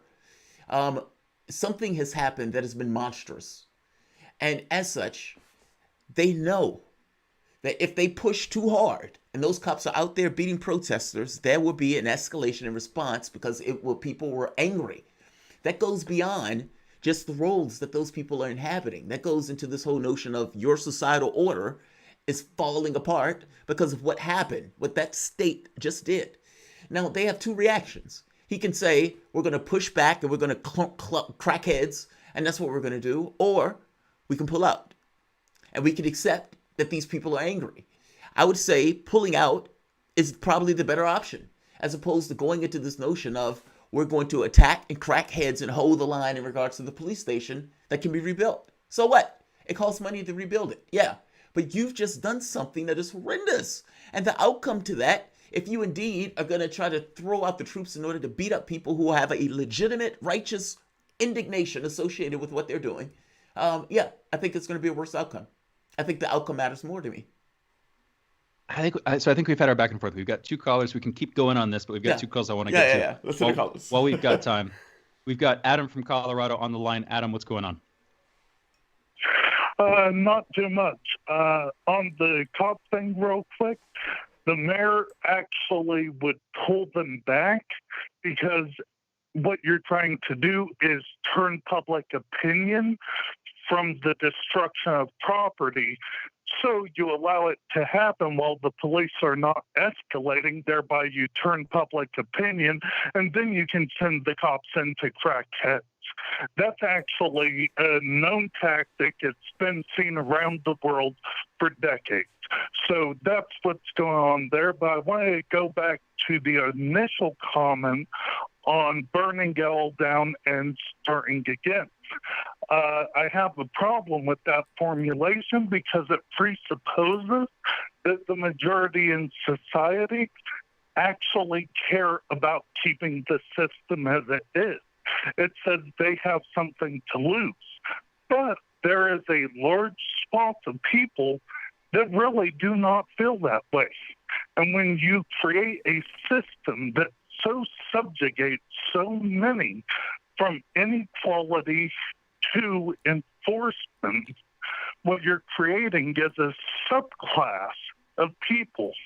So when they finally come and get angry and start acting, they don't see any reason to keep the system. It's a presupposition that we want to keep things the way they are, and so just tweak around the edges. And that actually ignores, in a large way, a real distaste from the people in society. It ignores that they've been ignored for decades, if not a century or more. So if you are now trying to belittle what they're trying to say, do them complaining, and actually trying to be heard, you then set up a divide where people at the top become detached and they think, oh, they're just upset around the edges, these little things, etc., when it actually comes down to their livelihoods. And that gets back to our current recession, which in some ways was fueled from a corporate debt bubble, followed by Trump's tax cuts, juicing the market, and his trade war, raising costs of goods, which thereby looks like inflation, but wasn't inflation, causing the Fed to raise their interest rates, which then triggered money going to long-term yields. That caused the yield inversion, signaling a recession, which is why we had that collapsing last September. But, yeah. Thank you for Adam, the call, thank you Adam. for the call. I believe you also, the last time, I think you've called in once during my tenure here before. I believe the last time you called in, we got into a brief conversation about logical positivism, slight disagreement. Interested in talking about that more at some point, Vienna Circle, stuff like that. I just wanted to throw that in there. Quick, two brief comments. The first broad point you were making, you were talking about how authorities might be letting protesters do some of these things, in the case of Minneapolis, burning down the police building there, in order to sort of justify further response. I don't see that in Minneapolis or in Seattle. I see the building got burnt down in Minneapolis, and then things kind of quieted down somewhat there. The police didn't really push back much. Similarly, that's in Minneapolis. Similarly, over in Seattle, in the Chaz, they evacuated the police building. There was like a weeks-long occupation of the area, and then it sort of was quietly shut down after people were getting shot and murdered in the vicinity there. It wasn't like there was this big crackdown coming from the police afterwards, and it's not like in those cities that's been used rhetorically since then. I don't think that was the case there. It's definitely been the case in the past, and I could see that as a general tactic, as a sort of suppressive, oppressive tactic. That gets used, but I just don't see that being used in the two cases that came to mind where, public property was significantly destroyed, notably destroyed. Definitely, yes. You were on the second comment, you were talking about how basically when people are disenfranchised from power, when they lose power in society, and fundamentally when they lose something to sort of live for materially, when they don't have opportunities, they respond to that, and that's part of the response that we're seeing. And you brought up this model. I think I might be paraphrasing it quite a bit here, but you brought up this model whereby people who do have power in the system sort of want to sustain it and want to justify their use of that power, and then people who don't power or are losing power in the system just see no reason to maintain it, and they kind of want to destroy it and tear it down because it's doing nothing for them. I hear you on that. I hear you on the as a sort of emotional baseline for why people would be doing those things, and that does carry water as far as it goes. The problem is what comes on the other side, what the consequences of their actions are, whether there's some sort of premeditated, self-consistent plan in place for what comes on the other side of this stuff. No, whether it's Shane, a policy I package don't. they're pushing for, or whether it's some, sort of systemic reform. I don't see that stuff. I see way more smoke than fire. Well, Go ahead, Jamal. I don't know if I entirely agree with that. I mean, what matters is that they're alienated from the larger society. You have to deal with that. What comes on the other side is irrelevant. But how do you? That's my question. How do you disalienate? No. That's I don't see that conversation happening. I know, but whether that conversation is happening or not, I'm just making the point that that's the issue. That's where it is. The other stuff is almost secondary. But let's take it out. Right. You guys are listening to Fault Lines with Thomas and Stranahan. We'll be back in a moment.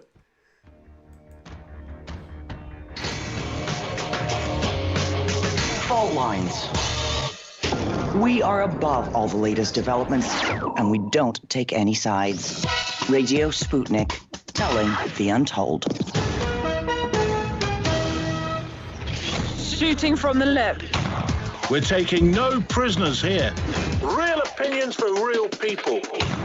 So where we bring you people with controversial views, and instead of trying to catch them out, we actually let them expand on their views. What's going on in British politics, European politics, and indeed in world politics as well. And wherever you are, whether you're a UKIP supporter, a Tory or Labour, everything is in turmoil. John Gaunt. Shooting from the lip.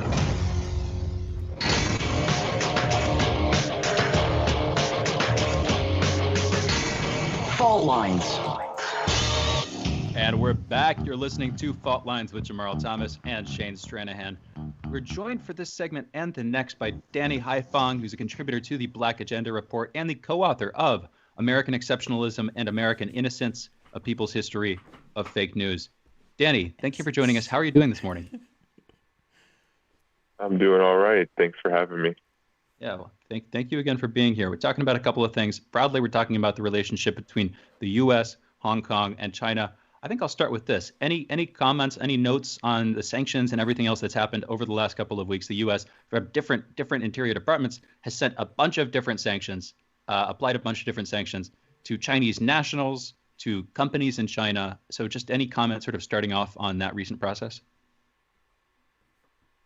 Well, the recent developments by the United States now going after things like TikTok. There's already been a ban on Huawei. These sanctions against Communist Party of China officials, and now the recent closure of the consulate in Houston, the Chinese consulate in Houston. Yeah, they're all part of this new Cold War that the United States is waging now towards China.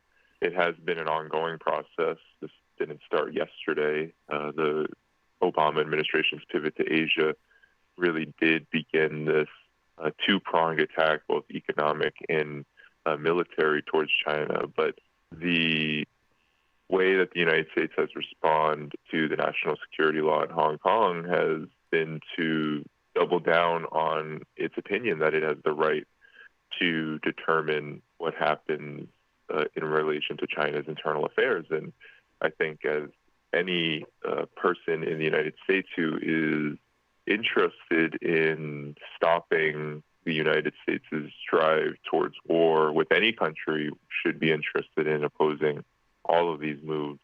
That's what I think about the recent moves in Hong Kong and elsewhere, because the U.S.'s attack on China has been so comprehensive at this moment. Danny, I'm glad you mentioned that. So I'm curious, how does China see this? I mean, it has to know that from the standpoint of the U.S. foreign policy, it's looking for pretty much anything at its disposal to hit China with. I mean, this goes towards economic, political, even military, meaning curtailing any level of growth by China in any means that it can do so. And Hong Kong is just the pivot point that it's being using at its discretion right now to do that. Whether China responds strongly where the world can point and say, hey, look at their response, or for that matter, whether it just becomes a basket case where it's uncontrollable, same thing. Both ends are basically used to the ends of hitting China on that. How does China view this? What's their perspective in regards to the posture that the U.S. has taken in, let's say, the recent years? Well, I think China sees the developments as troubling.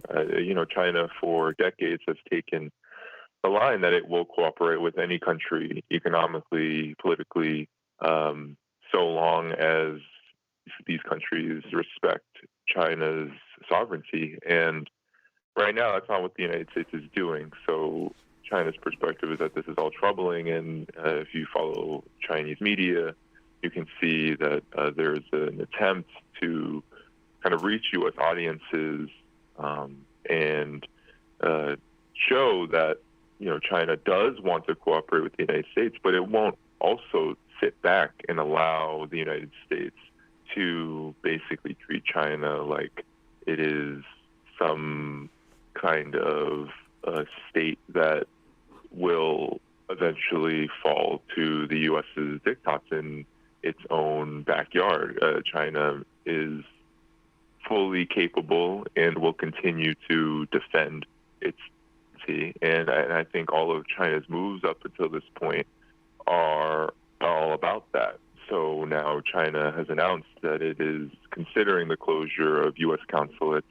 There have been speculation that they will be based in Hong Kong and Macau, two regions that there is, U.S. consulates in those special administrative regions. So I think this is sort of what China is thinking about. It's thinking about what are reasonable steps to defend China's sovereignty, and also how can tensions be tampered down so that, yes, there is no accident that occurs in the region militarily. I don't think China is planning to escalate anything with the United States, but for sure, with all of these moves, from the attack on Chinese nationals inside of the United States who go to college in the United States, from the constant propaganda war around Xinjiang, and now the constant opposition to China's sovereign right to legislate its own territory, for example, in Hong Kong. All of these things are just not acceptable in the international sphere. And then you can add in the escalation in the South China Sea, where the United States isn't even a party to the UN's Convention on the Law of the Seas, yet believes it has the right to tell China how it should operate within that region. And I don't think China will, bow down to the United States on that question either. It will continue to pursue its interests. It will continue to negotiate with countries in that region to ensure cooperation rather than military escalation. But the United States, as we've seen in recent days, especially since July 3rd, when they sent 2 more aircraft carriers to the South China Sea, is pretty hell-bent on militarily provoking China into some kind of new Cold War, which China has no interest in.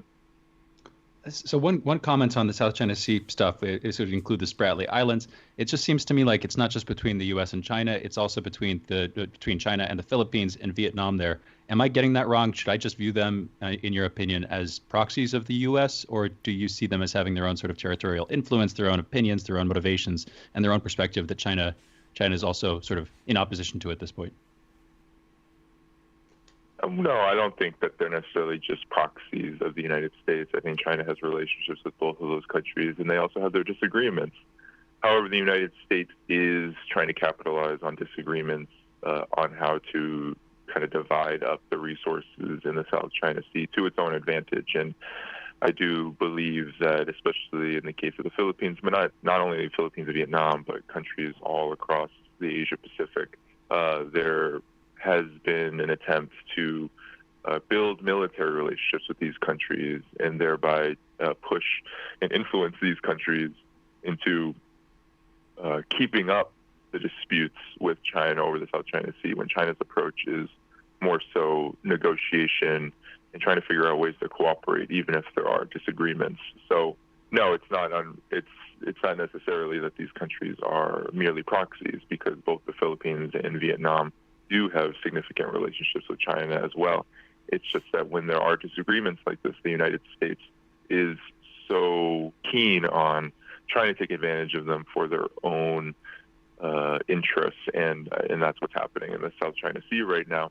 However, the disputes that China has with other countries, right, these are mutual disputes. These are just disagreements based on how these countries believe that the sea should be divided and what kind of resources are the rights of certain countries versus China. But those disputes are not military in nature, right? They didn't become military in nature until the United States intervened and decided that naval warfare was the best way to provoke China into this new Cold War and to, basically fuel the U.S.'s military interests, which is to continue to fund the military at astronomical levels and to engage in great power competition with China in that realm. Because honestly, the United States doesn't really have any other way to compete with China other than trying to bully it on the military end. And I think that's why all of the various moves have been repressive in character, not just what's happening in the South China Sea, but also Hong Kong with the NED presence there. Also, you have the Xinjiang lies that are constantly being told about concentration camps. It's all about repression and how to get the U.S.'s military apparatus charged, both in its rhetoric and in its material policy in its approach towards China. I'm glad you mentioned that.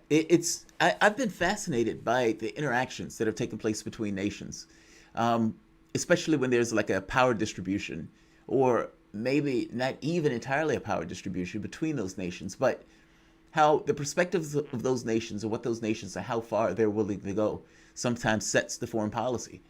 Meaning the level of brinksmanship, for example, that Trump is willing to go, to some degree, sets off this notion of we are willing to punch you in the face if you do X or do Y. Well, the United States takes that posture in somewhat of a shadow of a way with China also in regards to the way it puts its troops out in the South China Sea, for example. I agree with you. I have a hard time believing that China is going to accept bullying in this regard. The question becomes, how does that look in real material situations? Meaning, if there is a provocation in that area of the globe, how does China respond to that? And does it have a response that's commensurate with whatever the action that the United States has taken, but doesn't necessarily lead to war? Or does it always, invariably, lead to some kind of larger provocation?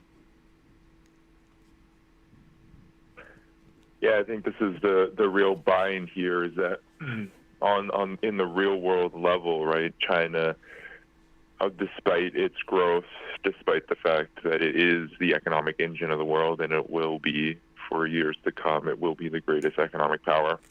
It is not a military power, and it doesn't seek to be a military power. So when the United States engages in this realm as it does, and as it has since arguably 1945, as a military hegemon, the response from China will never really be commensurate, in a sense that it won't equally match the United States on the military level. China has every capability and capacity to defend its sovereignty. But what the United States is doing is it's seeking regional hegemony in the Asia Pacific. And it is targeting China because China is the biggest rival to the U.S.'s regional hegemony in the Asia Pacific. So China's responses will always be about defending its own sovereignty, and they won't be commensurate because there is not a model that China has outlined that demonstrates it has any interest in going tit for tat with the United States militarily. It will defend its territorial integrity in relation to the South China Sea, in relation to Hong Kong, in relation to Xinjiang, but it will not engage in any sort of provocation. So this is where it becomes dangerous, because that leaves the United States, if unrestrained, and it doesn't seem like in the United States there's any real public pressure right now to restrain the United States in the realm of its military apparatus and its warfare state. Without that restraint, the United States is going to be the one to continue its escalations. China will defend itself, but there is no record in history that shows that China is a country that starts a war or has any interest in going against the United States in that area. But the United States has such a documented record of even taking steps too far, maybe steps that it didn't want to take even at that time, or at least significant sections of its establishment didn't want to take at the time. But they happened anyway, whether it's Iraq in 2003 or whether we look at Libya in 2011. So there are so many demonstrations of the U.S. taking that extra step. And I think that's what has to be kept in mind for especially people in the United States who are watching. Danny, you're right about that. We're going to have to go to a break right now. We're cutting up against the end of our segment. We'll be back in a minute to continue this conversation. Again, we're joined by Danny Haifong, contributor to the Black Agenda Report. We'll be back with him in just a minute. Fault Lines with Thomas and Stranahan.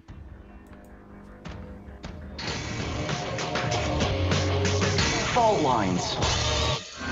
Feeling kind of blue, but maybe also kind of red, and kind of purple, and kind of alone? You've got a friend on Radio Sputnik.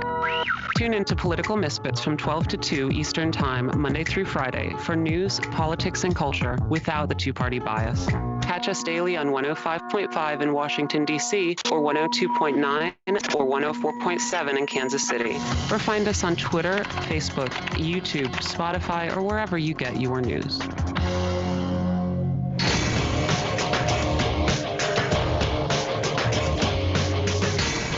Fault Lines. And we're back. You are listening to Fault Lines with Jamarl Thomas and Shane Stranahan. And in this segment and the last, Danny Haifong, who's a contributor to the Black Agenda Report, also the co-author of American Exceptionalism and American Innocence, A People's History of Fake News. You can follow him on Twitter, just throwing this out there. Follow him on Twitter at Spirit of Ho. All one string of characters, Spirit of H-O. You can also read his work, of course, over at blackagendareport.com. There's like 4 different questions I want to ask you, but we won't have time for all of this. I'll just lay them out here, but I'll move on to the most important one. I wanted to talk with you about Xinjiang and the Uyghur stuff. Wanted to talk with you about Hong Kong's status as a special administrative region. That's going to be particularly interesting within the next couple of years, the next decade, I'd say. Oh, yeah. Wanted to talk about America's Pacific Century, sort of as an extension of the Truman Doctrine. Again, this was coming out of Hillary Clinton at the State Department, sort of reasserting American control in the Pacific waters and maybe some of the Pacific land too. But you know what? Let's go with this. You have a recent article out over at Black Agenda Report about the American firewall, the Great American Firewall. And this draws, of course, on China's notorious firewall. Russia has a slightly less notorious but almost equally well-known firewall they've implemented. And now, last month, the EU was talking about doing a sort of, I forget the exact phrase, a China-style firewall, where they would basically be able to ban, like China can do, certain entities or applications from outside of the region. So let's just start back home, I suppose, in the United States, where I believe we are all currently located. What do you see as America's version of the Great Firewall? Yeah, so America's great version of the Great Firewall is basically the systematic exclusion and the assault on independent media, and also it's the fact that U.S. corporations, whether we're talking about social media, whether we're talking about search engines, whether we're talking about print and television outlets, all of them serve to basically exclude certain perspectives, especially perspectives that go outside of the grain of the mainstream, outside of the two-party duopoly in the United States. And this is systematic, but because the United States is such a corporate state, this is not necessarily legislated into view. It is all about how corporate power excludes and suppresses. And when alternative media begins to have an influence, as we've seen, especially since 2016, the United States and its Great American Firewall filters out the truth in place of lies by rigging algorithms and ensuring that certain outlets like Sputnik, like RT, and like so many other foreign media is targeted as agents of the state, having to register with the Department of Justice, et cetera. And I think that really does signify this larger problem of censorship in the United States, which is still unfortunately seen as something inherent to so-called, quote-unquote, authoritarian regimes across the world. Danny, I'm going to move to one of Shane's other questions, going with the Hong Kong status as a special administrative region. So Hong Kong was always supposed to be China's. I mean, it was supposed to be a two-system, one government type kind of fix after the handover with the British government. So it was always supposed to go back. I mean, the law that was initially put into place where they were talking about basically being able to be handed over to China if there's some kind of violation and everything else, that law just seems like a subset of what had to have taken place as time went on, if indeed after 40, 50 years or whatever, that those two countries were just going to kind of meld together into one. This level of chaos that's taken place, it was inevitable, correct? Or am I wrong on that? And what does it mean for it to be the special administrative region now that everything has taken place? Yeah, well, China has, the Macau Special Administrative Region, Hong Kong Special Administrative Region. These are basically territories that have had to integrate into China in a much slower process.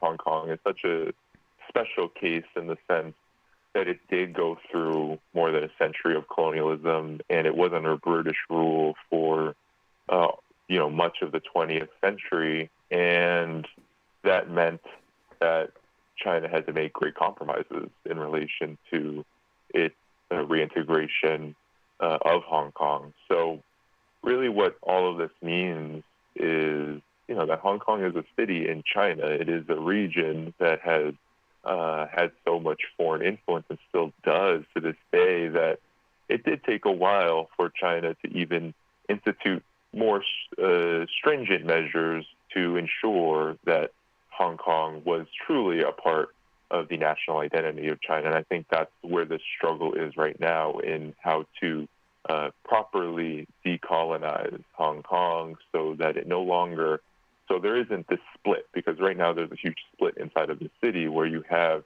a significant percentage, I would say a little less than a majority, who see themselves as independent, quote-unquote, Hong Kongers. They see the mainland as barbaric. They see the UK and the US as exceptional kind of colonial democratic entities, while you have a significant, I would say a slight majority, who see Hong Kong as part of China and that Hong Kong can still retain special characteristics such as maintaining a semblance of a capitalist economy, as well as being a more sort of metropolitan city that looks and acts more like cities in the Western world than it does in China, where there's much more sort of socialist characteristics in Chinese cities. So I think that's where this divide is in Hong Kong. There was a recent poll that came out that said a little more than 2 to 3% of,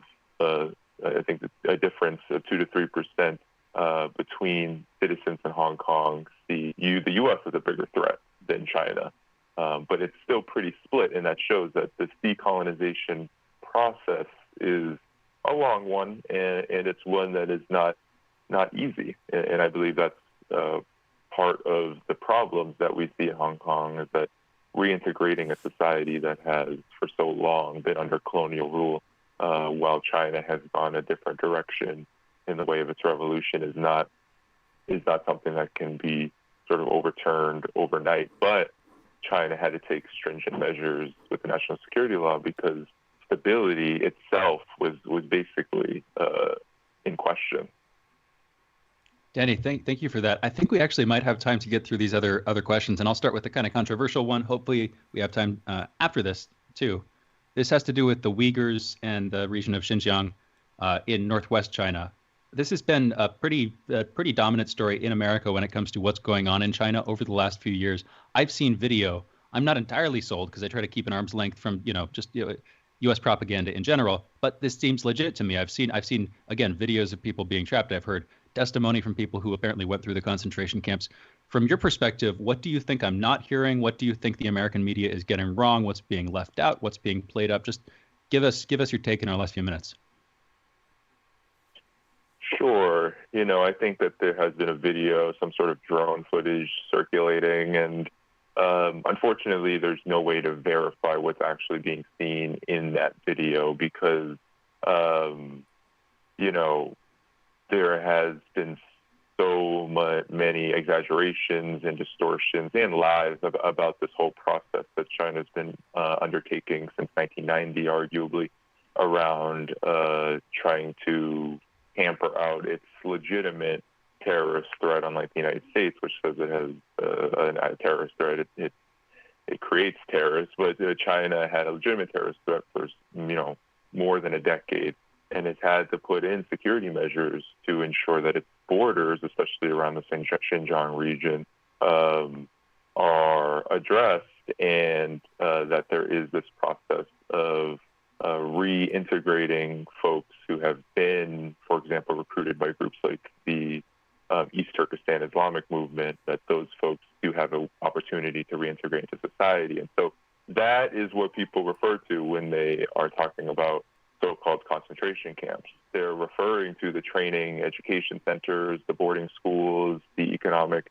job centers that have been placed in that region to ensure that those who have committed these crimes and those who have been, unfortunately, in these organizations are able to reintegrate into society. So what one thinks of that, I think, from the outside is irrelevant insofar as, China has the right to address this very real problem, which did kill thousands of people for 16 years. And it's just impossible to verify this kind of speculative footage that comes out about it, and the fact that for how many months, right, we've just been getting the same source recycled over and over and over again. Adrian Zenz, this far-right so-called German researcher who basically is a one-man operation who says he's on a mission from God to take down Beijing. He is this so-called credible source on Xinjiang and on the Uyghur situation,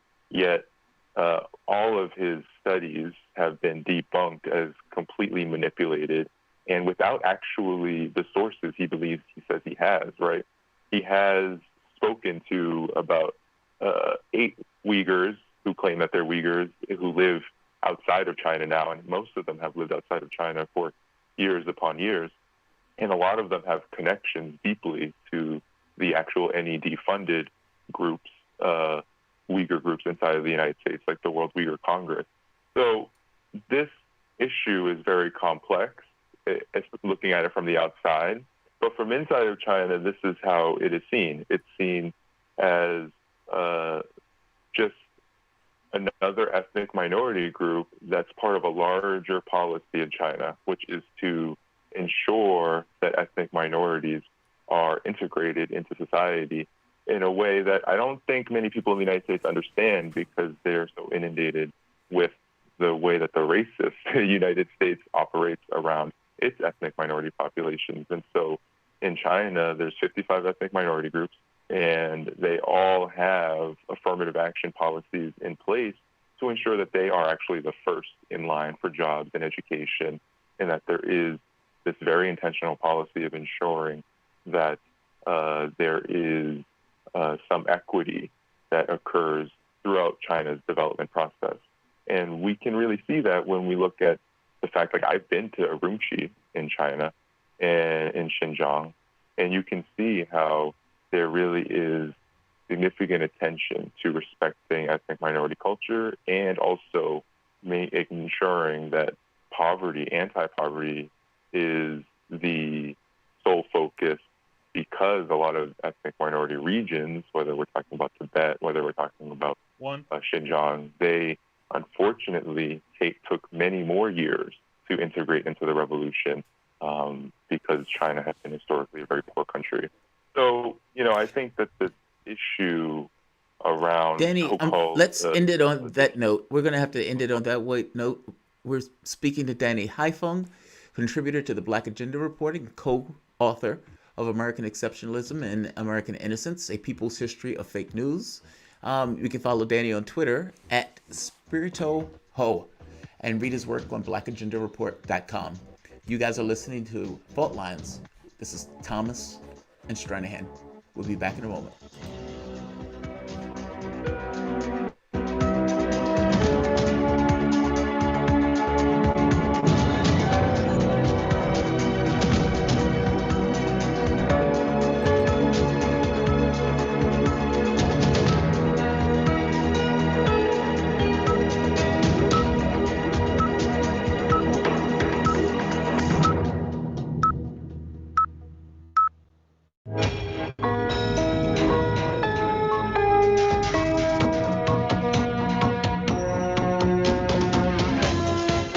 Listening to Radio Sputnik, telling the untold.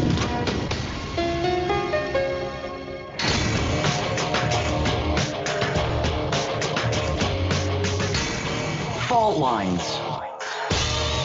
And we're live and thankfully alive in the United States of America. Sometimes the divided states of America, increasingly divided, some would say, in the politically independent corner. I am investigative radio show host Shane Stranahan. And in the left corner, I am the indefatigable, ever vigilant, the last man on the wall with my co-host Shane Stranahan, your political analyst Jamarl Thomas. Together on that wall, we are Fault Lines with Thomas and Stranahan.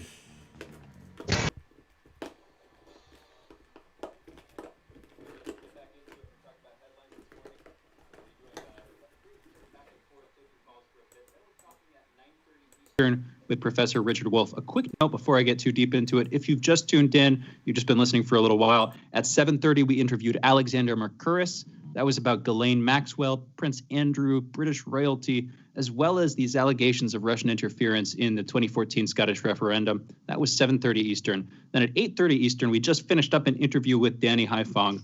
Good interview. We finished talking about the Uyghurs in Xinjiang. Earlier, we'd been talking about, all the recent sanctions the United States has been levying on Chinese nationals, Chinese companies, Huawei, TikTok, maybe up next. In any event, we're going back to headlines now. I'll start with this. With Ghislaine Maxwell, again, we were talking about this earlier with Alexander Mercouris. U.S. District Judge Loretta Preska in New York scheduled a Thursday conference to discuss the potential unsealing of 5 sets of documents related to a defamation lawsuit against Maxwell by Epstein accuser Virginia Roberts Giuffre. Some of those documents relate to a deposition testimony that Maxwell gave in the case in April and July 2016. On Tuesday, Ghislaine's lawyers had asked the judge in her criminal case, U.S. District Judge Allison Nathan, to issue a gag order on prosecutors, FBI agents, and lawyers for the victims of Maxwell and Epstein. Our next story. President Trump is deploying 100 federal agents to Chicago. This comes as a part of Operation Legend, which is named after 4-year-old Legend Taliaferro, who was fatally shot while sleeping in a Kansas City apartment last month. This also comes as federal law enforcement officers have, of course, already descended on Portland, Oregon. Everybody kind of knows that. Everybody's been paying attention. Also on Kansas City, Missouri, which we've been hearing a lot less about. The agents sent in will include Department of Homeland Security Investigations officers. Those are HSI, Homeland Security Investigations officers, who generally conduct drug trafficking and child exploitation investigations. Those officers are not usually sent on cases like this, in circumstances like this. In our next story, related to this one, of course, Oregon's restraining order against Trump. On Wednesday, a federal judge heard arguments from the state and the U.S. government in a lawsuit filed by Oregon Attorney General Ellen Rosenblum, who has accused federal officials of arresting protesters without probable cause. Rosenblum said she was asking the court to, quote, declare it not acceptable for federal officers to use unconstitutional police state type acts to detain citizens of Oregon without cause, end quote. An attorney for the U.S. government called the motion, quote, extraordinary, end quote, and told the court it was based solely on a, quote, few threadbare declarations, end quote, from witnesses and a Twitter video. Tomorrow, in another case, a judge will hear arguments in a lawsuit filed by the American Civil Liberties Union on behalf of journalists and legal observers who say they were targeted and attacked by police while documenting the demonstrations in Portland. This comes as protests continued last night in Portland for the 55th consecutive night, with many there pushing back against the presence of federal agents. Crowds outside of the courthouse were seen using crowbars, hammers, and plywood. They were eventually dispersed with tear gas that also came after the courthouse was, at least a part of it, was set on fire. 11 protesters were arrested, 7 of whom were charged with crimes. The mayor of Portland, Ted Wheeler, was among those tear gassed, by the way. He was a co-signer, along with 16 other mayors, of a letter critical of Trump's use of federal agents, and he was seen retreating to safety with a security escort while surrounded by protesters who were apparently angry at him. This followed a speech he'd given earlier in the night. OregonLive.com is reporting that Portland City Council has banned, quote, all police bureau members from cooperating with federal law enforcement or intentionally using force on or arresting journalists and legal observers, end quote. Also, Portland's police bureau, just a couple of hours ago, released sort of their version of events. They weren't on the scene from what they're saying. All their testimony is coming from other parties. They're saying they weren't there except for one brief event and that they didn't make any arrests. So that's fitting with Oregon Live's reporting. It also kind of ties back into this conversation Jamarl and I were having earlier. You can go back and listen to it if you want. It was taking place at about 8:15, I believe, where we were talking about why the police were pulled out, why local police were pulled out, the optics of this thing, different sides of it. Anyway, in our next story, in Washington, D.C., Mayor Muriel Bowser issued an executive order yesterday on Wednesday requiring that residents wear a mask when they leave their homes.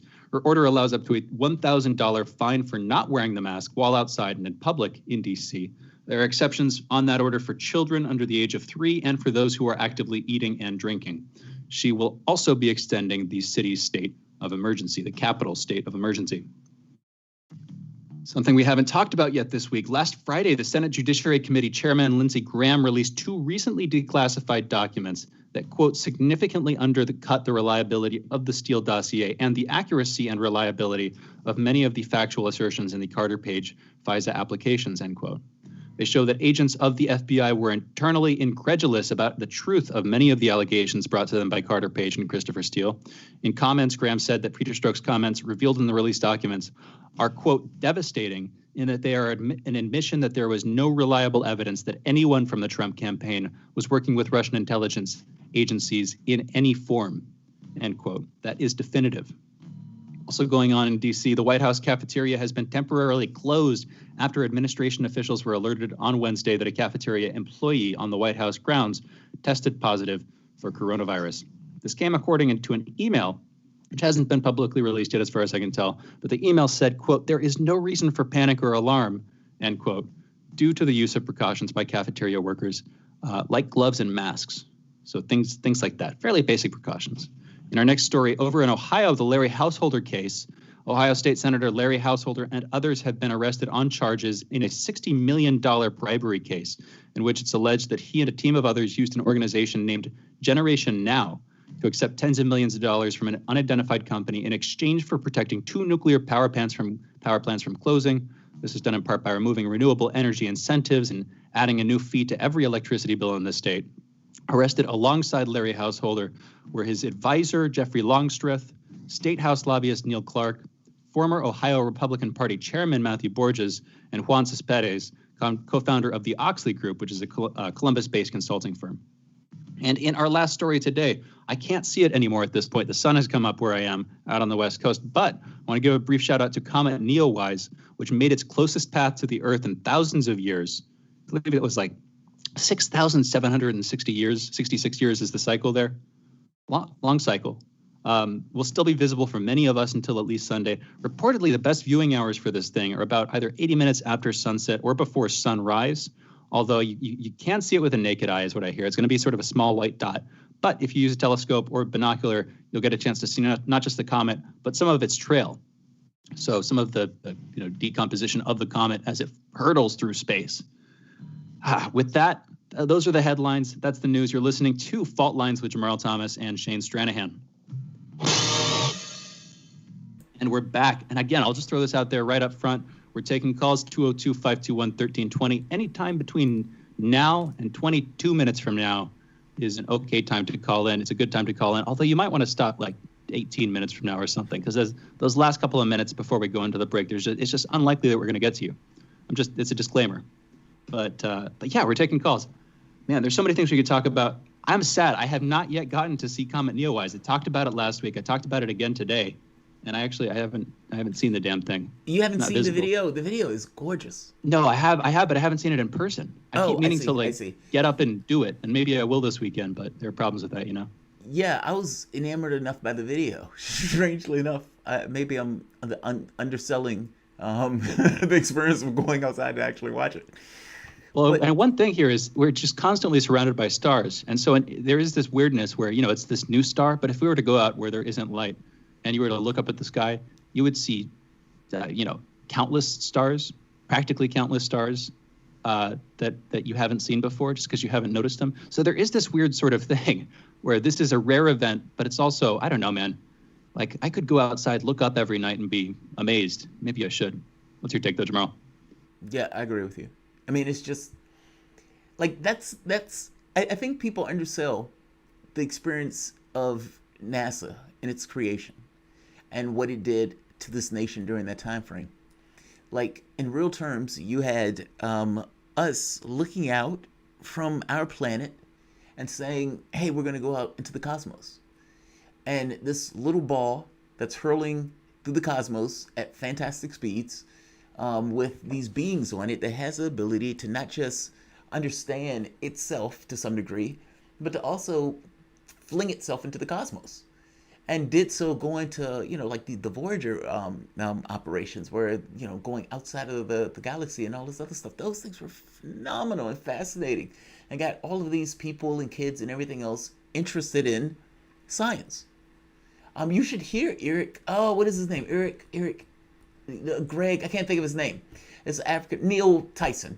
Neil deGrasse Tyson. Yeah, his explanation of it is a sciencey one, and it misses the whole, yes, this was a Cold War, and we were talking about freedom and democracy in space and everything else, but ultimately we just needed to have dominance in space.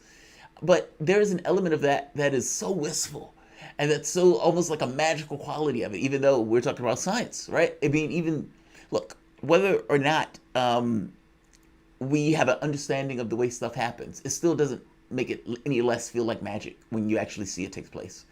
And so, I think we miss something when we deprive and we turn our focus into kind of hostilities as opposed to things that could be outside of us.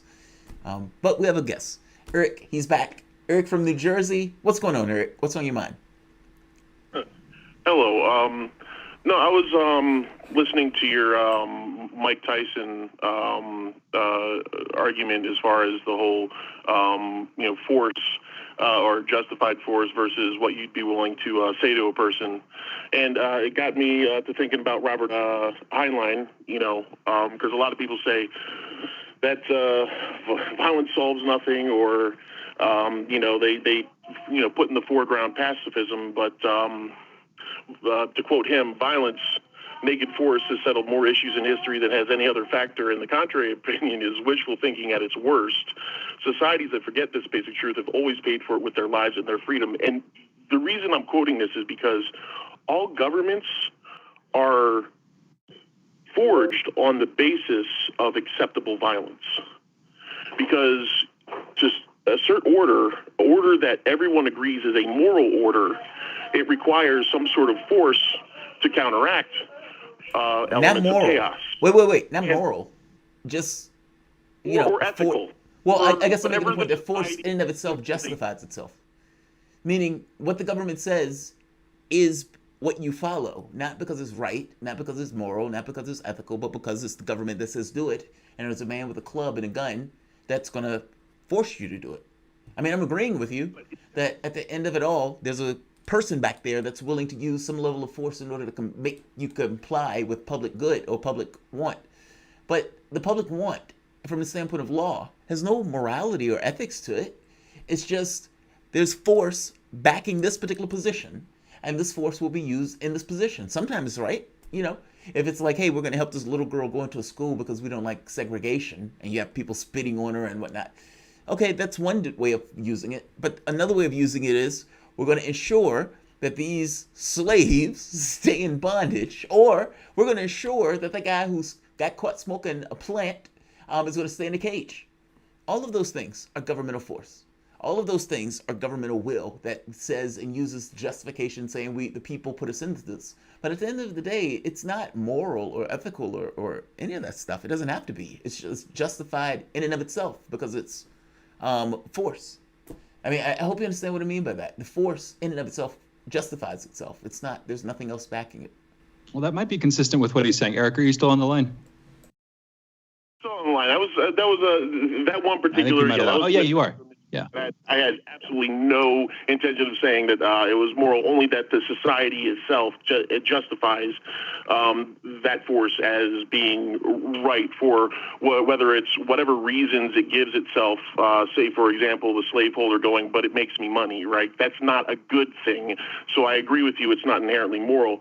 But we're under the supposition that we're a democracy. And, of course, the Princeton study, shows really not. It's more of an oligarchy. And what's happening, I think, and this is where I was going with the Seattle and now coming up Chicago problems, is that people are trying to reassert the power and the force of their vote. Since their vote itself has been shown to no longer count for anything, they have to find an alternate means in which to impose their will to reclaim their democracy. And when the government itself is not afraid of anything that you could possibly do, it can ignore all your protests, it can ignore all your sit-ins, it can ignore all your everything until there is something that causes it to go, wait a second, there could be repercussions. There could be something that would damage our interests enough that we would have to maybe compromise. Now, this is where I wanted to go finally, which is there's an actual Army booklet about what to do and not to do in the situation in Seattle. It's the booklet is a FM 3-24 on counterinsurgency, and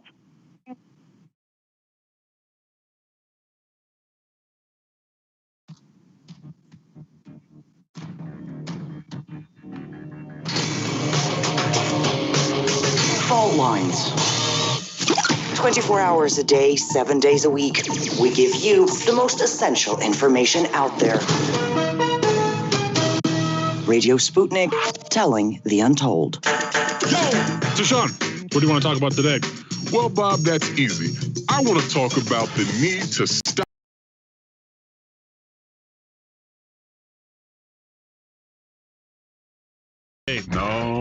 No, it's never too late. See, now the leading experts in the field, I mean, just pick one, whichever one, leading experts have repeatedly warned us about the dangers of artificial intelligence. Look, I'm telling you, man, we have to stop the robots by any means necessary. I see what you did there. Yep. Tune into our show By Any Means Necessary daily from 2 to 4 p.m. Eastern Time on Radio Sputnik. And don't forget to call in at 3:20 p.m. to our studio number 202-521-1320. And if you miss us live, check us out on SputnikNews.com, Spreaker, iTunes, iHeartRadio, Spotify, or wherever you listen to podcasts to stay up to date on the latest political, social, and economic movements shaping the world around us.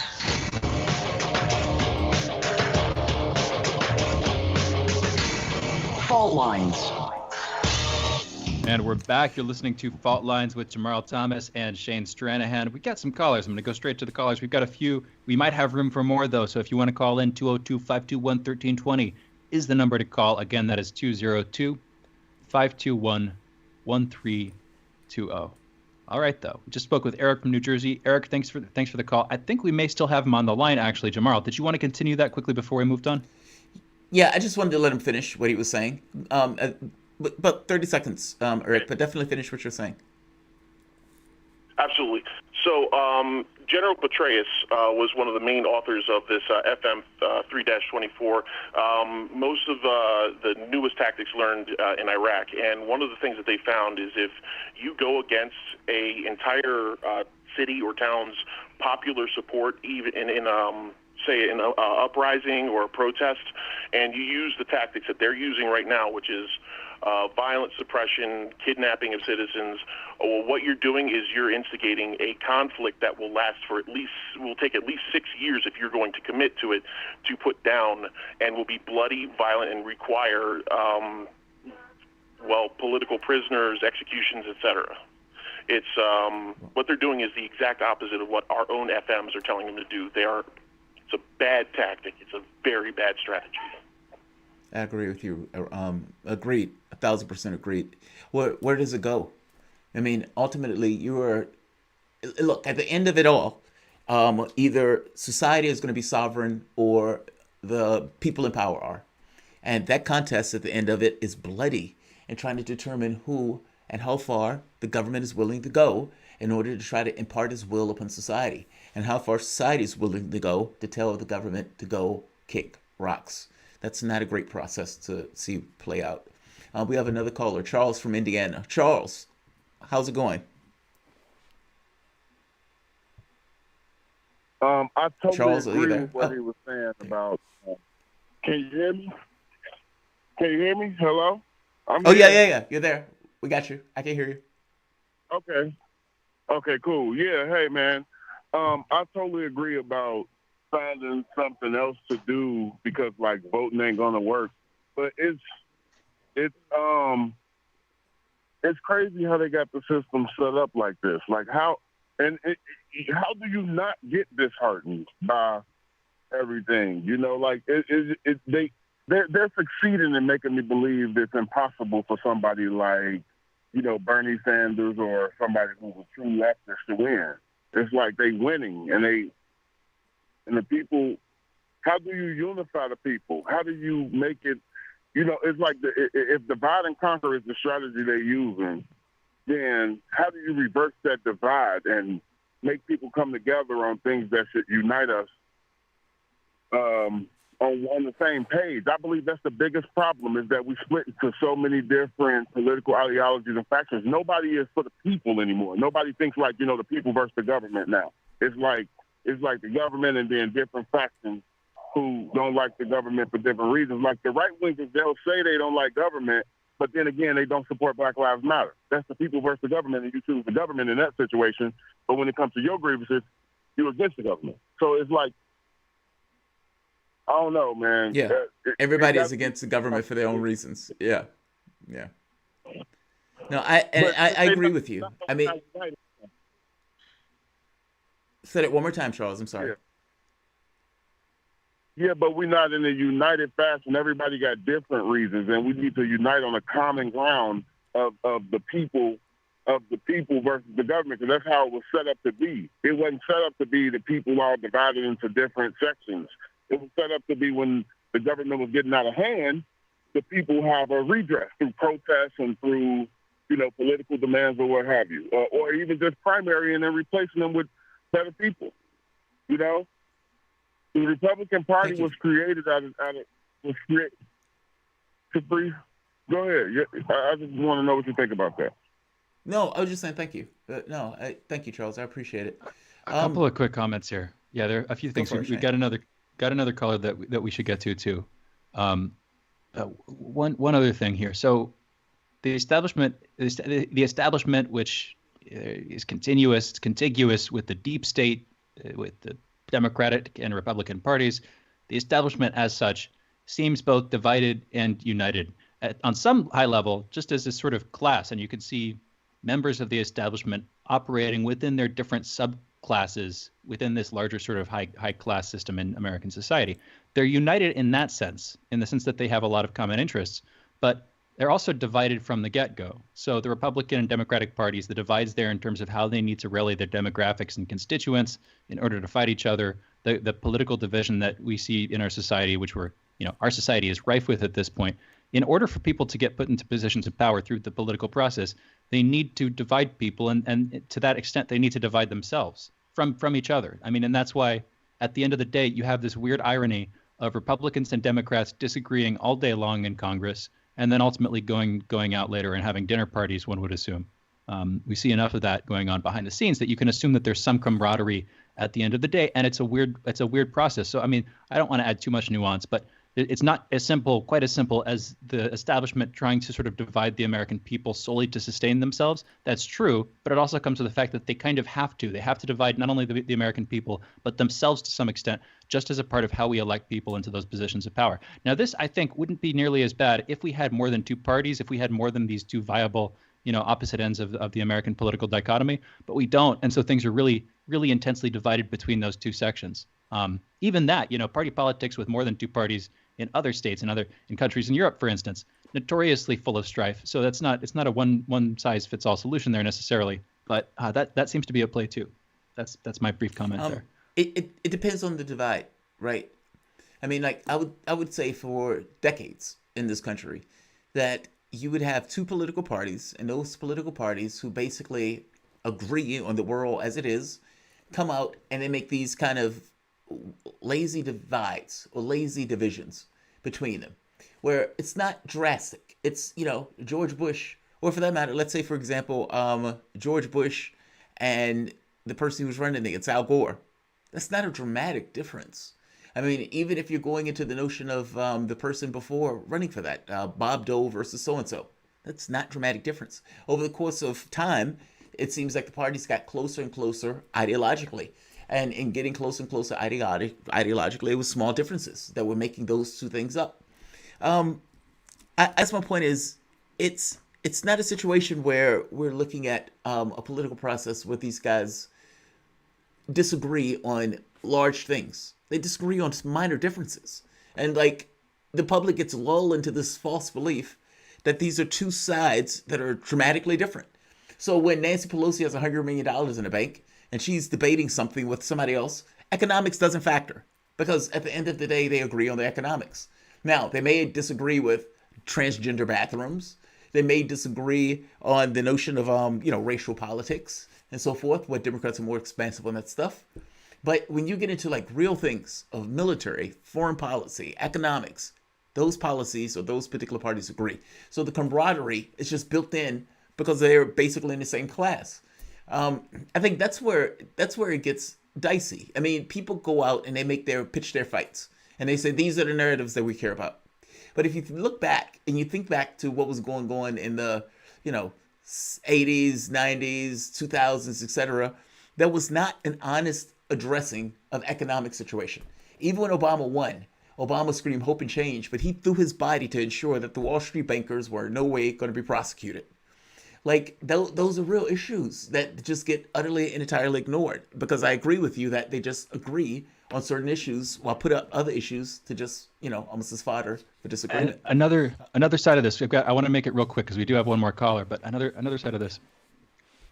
What are we actually not you and I, but sometimes what are we disagreeing about? What are the polarizing issues that the establishment doesn't seem to agree with itself on, that the left and right bicker over? They tend to be the more superficial issues. And in some ways they are, but when they're not superficial, they're sort of inherently polarizing. They're the kind of thing that if you just keep talking about it, it's going to be an intractable conversation. I think to Charles's point about we need some unity on the part of the people. If the people are going to unify over stuff, they're probably going to unify over the sort of unmentioned, undiscussed, big lurking issues in the room that both the left and the right establishment don't want to talk about. And they're going to have to find some way to compromise or set aside their disagreements on the more superficial, more polarizing things. Again, not saying all of the polarized issues that we're talking about now are superficial by any means, but the ones that we are talking about that aren't superficial tend to be sort of inherently long-term, intractable debates. And there's so much more that we could agree on, like not invading other countries all the time, not supporting authoritarian governments pretty frequently, or overthrowing them. Just the foreign policy angle alone, if you were to focus on that, you could turn to healthcare. Even healthcare is a bit polarizing. But my point is, there are ways we could approach these issues that are way less. And if we're going to have some unity on the public's end, I think that's what we need to do. Literally, that is the prerequisite for getting the unity, is figuring out a way to sort of straddle the important issues, figure out a way to do those, and then compromise on the less important or the less tractable ones. We have a caller. Great. We have Greg from Kentucky. Greg, you're on the line. What's going on, Greg? Yeah, Jamarl Thomas, it's good to talk to you again. There's a big event that's going to happen this weekend here in Louisville, Kentucky. There's a black militia who calls themselves the Not Fucking Around Coalition. Hey, you can't say that. Yeah, you can't say that. Yeah, I'm sorry, Greg. Yeah, we're gonna have to. Well, that's what they call themselves. The name of the man who leads the militia is John Fitzgerald Johnson, and this group is coming to our city on Saturday, 12 p.m. at 1130 West Chestnut Street and at the Central High School, and they will be organizing themselves there to march throughout the city, and there is expected to be about 5,000 people who are going to participate in this event. And can you still hear me? Yep. Oh, yeah, we can hear you. Okay. Yes. Okay. So this is a black militia that is going to be 5,000 strong, most likely. They are going to be open carrying long rifles, 22 caliber, high capacity magazines, AR-15s, AK-47s, shotguns, and they're all going to do this legally. These are black people who legally own guns, and they want to make a show of force because of the Breonna Taylor incident that happened before George Floyd in Louisville, Kentucky, where the police did a no-knock search warrant over suspected drugs, and they, you know how that went down. So that's very authoritarian policing, and I agree with these people that type of policing is totally uncivilized and shouldn't happen in a country where people have a right to defend themselves against tyrannical government. And these people are also very against taking the Bill Gates vaccine. Wait, Greg, so we're going to have to end this because we're hitting up on the hour. I mean, I'm sorry, a half of hour.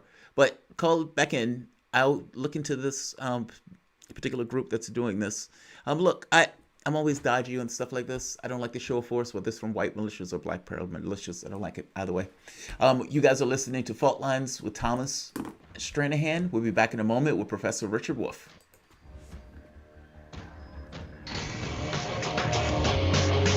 Fault lines. Tough questions are the most powerful weapon we have. As long as you have questions, we'll keep asking.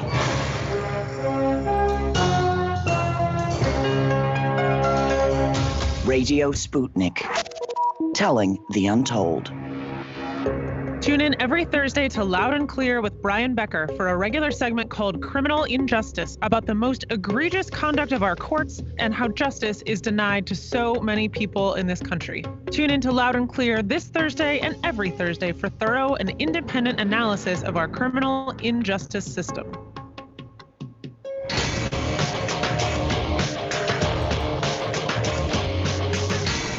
Fault Lines. Welcome back to Fault Lines. My name is Jamarl Thomas. I am joined by my disembodied co-host, the floating head right here, Shane Stranahan. We're coming to you live out of our station in Washington, D.C. If you guys live in the area, you can catch us on radio at 105.5 FM and 1390 AM. We're also kicking around in Kansas City at 102.9 FM and 104.7 FM. If you are digging what Shane and I are putting down, whatever platform you're consuming us on, give us a like, give us a share. Also, if you want to join into the conversation, you can send us a chat, tweet, and of course, reach us by phone at 202-521-1320. That is 202-521-1320. I'm sorry I had to rush you off, Greg. We're coming up to the half an hour. But definitely call back in. We can have the conversation. That said, we are joined by one of my favorite people to interview and talk to, Professor Richard Wolff. Professor Richard Wolff is Professor of Economics, Emeritus, University of Massachusetts, Amherst, and host of an Economic Update with Richard Wolff, airing on Democracy at Work channel on YouTube. Professor, welcome to the show. Thank you, Jamal. Glad to be here. Absolutely. So the economic numbers are out. The Bronx unemployment is up to apparently 24%, monstrous number. And the job numbers that were trailing downward for a couple of months have started to go back up. We're back at 1.4 million of jobless employment benefits. When you look into the number, it gets that much more interesting when you find out the numbers of people who were part of, let's say, not the regular economy, but for freelancers. 975,000 claims were filed last week for freelancers, part-time workers, and those who did not qualify for regular state jobless aid but were eligible for benefits under the emergency federal program. Now, the reason I'm bringing this up is because that ends apparently within a week or so. And those people are going to go back to having, in some cases, $200 to live on for jobless benefits. This is a prerequisite for something bad happening in regards to a lot of people inflaming themselves and throwing themselves onto the streets, especially with a president that is headlong going into the campaign thing and using this kind of law and order tactic for his campaign rally. What happens on day 2 of the revolution? Now, I'm leaving that as somewhat of an expansive question, but I'm asking that only in the sense that this looks bad. You have, 30 million people that don't have insurance. And this goes on top of 40 million people that still are out of a job. And those jobs don't seem to be coming back tomorrow. It's going to seem to be a long, drawn-out process. And Congress seems to be just getting into a debate on these benefits that are going to end within the course of the week. What happens from here? Well, I'm afraid, Jamarl, that I would love to give you something to look up about or to feel better about, but I really can't. And that's true, by the way, whether or not the Congress gets its act together by the end of this month, July, when, as you rightly say, a lot of things are going to run out. It's not just the extra federal $600 per unemployment check, but it's many, many other things that are also scheduled to run out either at the end of this month or the next one. These include forbearance, allowing people not to pay their mortgage to hold on to their house over the last several months, not to pay their rent over the last several months. I'm not sure your listeners may know, so let me explain to you just a couple more things.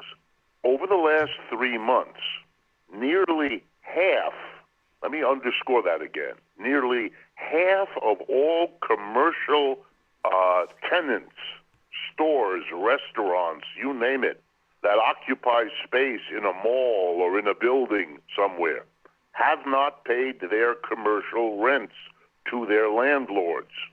Because the landlords didn't get paid, they turned around and told the banks from whom they had borrowed the money to build the mall or borrowed the money to buy the building where the commercial tenants are, they've told the banks, we can't pay you the interest on our loans or the portion of the principal we have to pay you back because we're not getting the rents from our tenants. The result has been, quietly over the last 2 months, that the banks have gone out and spent huge amounts of money gathering their lawyers. The landlords have done exactly the same thing. The commercial tenants probably don't have enough money to get lawyers, or at least very good ones, well-connected ones. So we're about to have a kind of a shootout, a legal shootout, you might call it, in which the lawyers with the biggest budgets will be fighting it out in court to see who takes a blow that, by the way, none of them can survive. These landlords cannot lose that case because they cannot survive if they have to make good the last several months of rent that they haven't paid, et cetera, et cetera. This is, therefore, and I say this, I'm a person in my 70s. I was born in Ohio in the middle of the United States. I've lived here all my life. I have never seen a breakdown of the American capitalist system anything like what we are now going through and will be going through. Yes, you're reminded of the Great Depression of the 1930s, and that's the correct parallel. But in many ways, this one is worse, mostly because it happened so fast. That is, we've gone to terrible unemployment in a matter of weeks. In the Great Depression, it took years, 3 years, even 4 years before you got to this level of unemployment, which wasn't good, but it gave people ways of adjusting, gave them time to adjust. And the second big difference is then we had a great crash of capitalism without the addition of a viral pandemic. And this time, of course, we have both, either one of which would be a crisis, but the two together.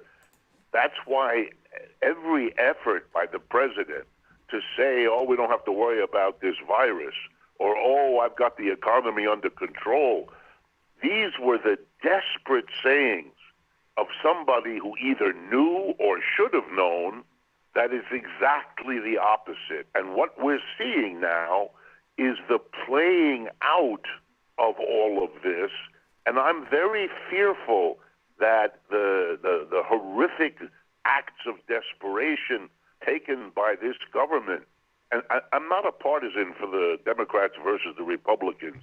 I think part of the sign of the difficulty this country is in is not only that we have this pandemic, not only that we have this economic crash, but that the best our political system can do is give us Trump versus Biden. That tells you as much as everything else that we are in deep, deep trouble. Speaking of that, Jeff Bezos, on the positive side, is on his way to being a trillionaire. Why is it wrong? If people are, if you're on a right-wing channel, and I've seen you have these fights with Varney, they're some of the most hilarious fights I've ever seen between two people. It's the socialist versus the capitalist. It just lines up really well. But if you were having a conversation with Varney, and Varney says Jeff Bezos being a trillionaire is a show of something going right in your world, in your society, how would you articulate that is not an example of something going right? That's an example of something going tragically wrong in your society, especially in the context of 40 million people out of a job, and all of these people being about to be thrown out of their homes. How do you get that across, that is not something that you want to shoot for and aim for? And how do you change the system itself to make sure that doesn't happen? Okay, first of all, I want you to know, in case you don't, but maybe you already do, that I've actually had conversations like this with Stuart Varney, because he brought me on his program, 4 or 5 times. To his credit, to be fair to him, to his credit, he was willing at least to engage for a while in a bit of a back and forth. So let's review the Jeffrey Bezos case. This is the richest man in the United States, perhaps the world. He was possessed of something on the order of $130 or $140 billion before the COVID crisis hit, and much of his wealth is held in the form of shares of his company, Amazon. Those shares have gone from the low in March of $1,750 per share to crossing $3,000 per share during the last week. So his assets have gone up, and he has made, depending on how you estimate, somewhere between $20 and $25 billion more than he already had. So now he's in the range of $170 billion, more or less. Okay.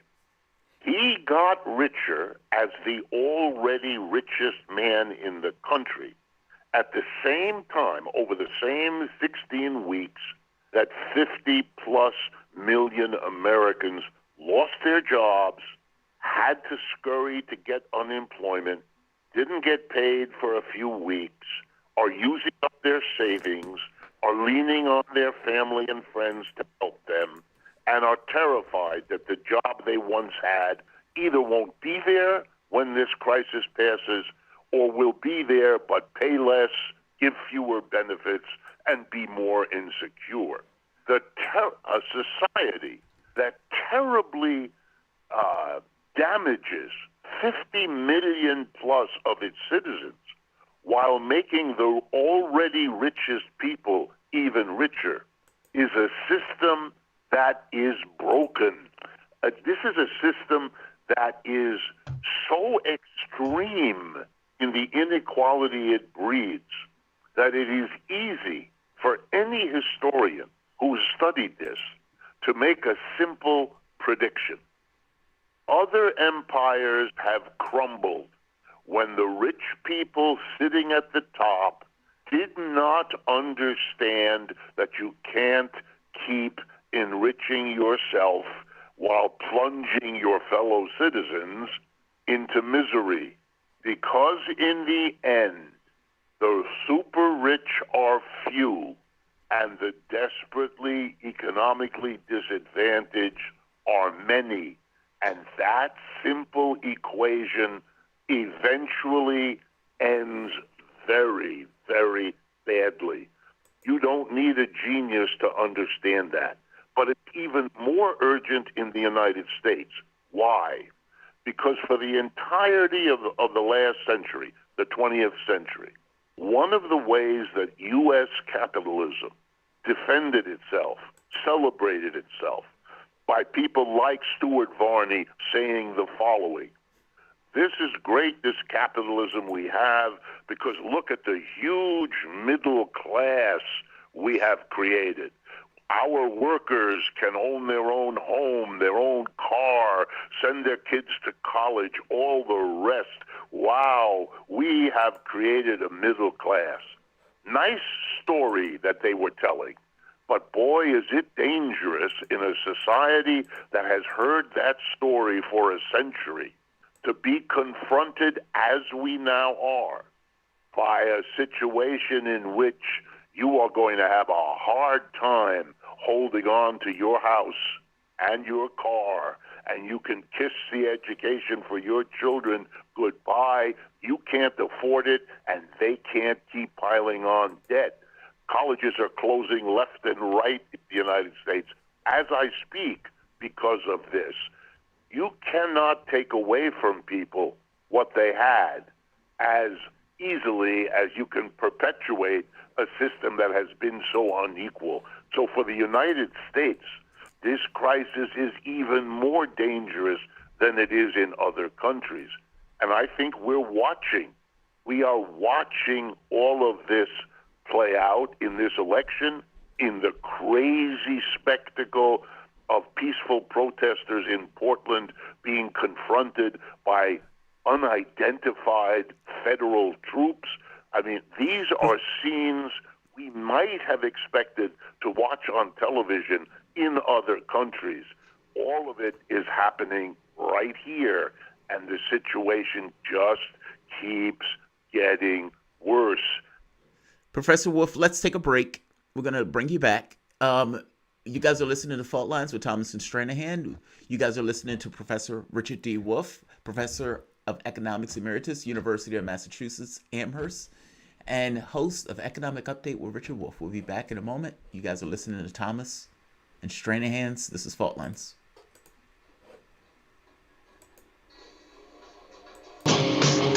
Fault Lines. Catch all the breaking global, political, and economic news as it happens. Sputnik brings an all-star lineup with expert opinion from some of the biggest names in the news today. Noam Chomsky. Turkey, U.S. ally, their main goal is to attack the Kurds, the one ground force opposing ISIS. And there have been a kind of a funnel for support of ISIS, not officially, but in practice. Peter Sunday, co-founder of the Pirate Bay. We don't have any sort of democratic control over the internet. And I think that we're very naive when we think that the internet itself is intrinsically good. It's not. It's just a very neutral technology that is being used for good things, but more and more being used for evil things. Icelandic Foreign Minister Gunnar Bragi Sveinsson. Increased activities in the Keflavik airbase, and that has to do with more activities from the Russian Northern Fleet in the ocean around Iceland, and also, of course, these usual flights of the bombers. Robert F. Kennedy Jr. We're the ones that destroyed the government of Libya. We're the ones that, in a pipeline dispute, that helped destroy the government of Bashar al-Assad in Syria. We're the ones who invaded Iraq. Former U.S. Secretary of Defense William Perry. The hostile relationship between the United States and Russia today is dangerous for both countries, not because either country would actually want to start a military conflict, but because there's always a danger of blundering. Sputnik talks to the brightest minds in politics and current affairs to find out what's really happening. Tune in.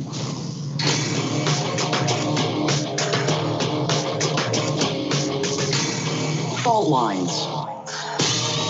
And we're back. You're listening to Fault Lines with Jamarl Thomas and Shane Stranahan. We're joined for this segment and the last segment, too, by the way, by Professor Richard D. Wolff. Professor Richard Wolff is a professor of economics emeritus at the University of Massachusetts Amherst. He's also the host of Economic Update with Richard D. Wolff. That airs on the Democracy at Work channel on YouTube. Quick sort of tip, too. If you want to follow Professor Wolff on Twitter, you can. His handle is @ProfWolff. That's ProfWolff, 2 F's at the end there.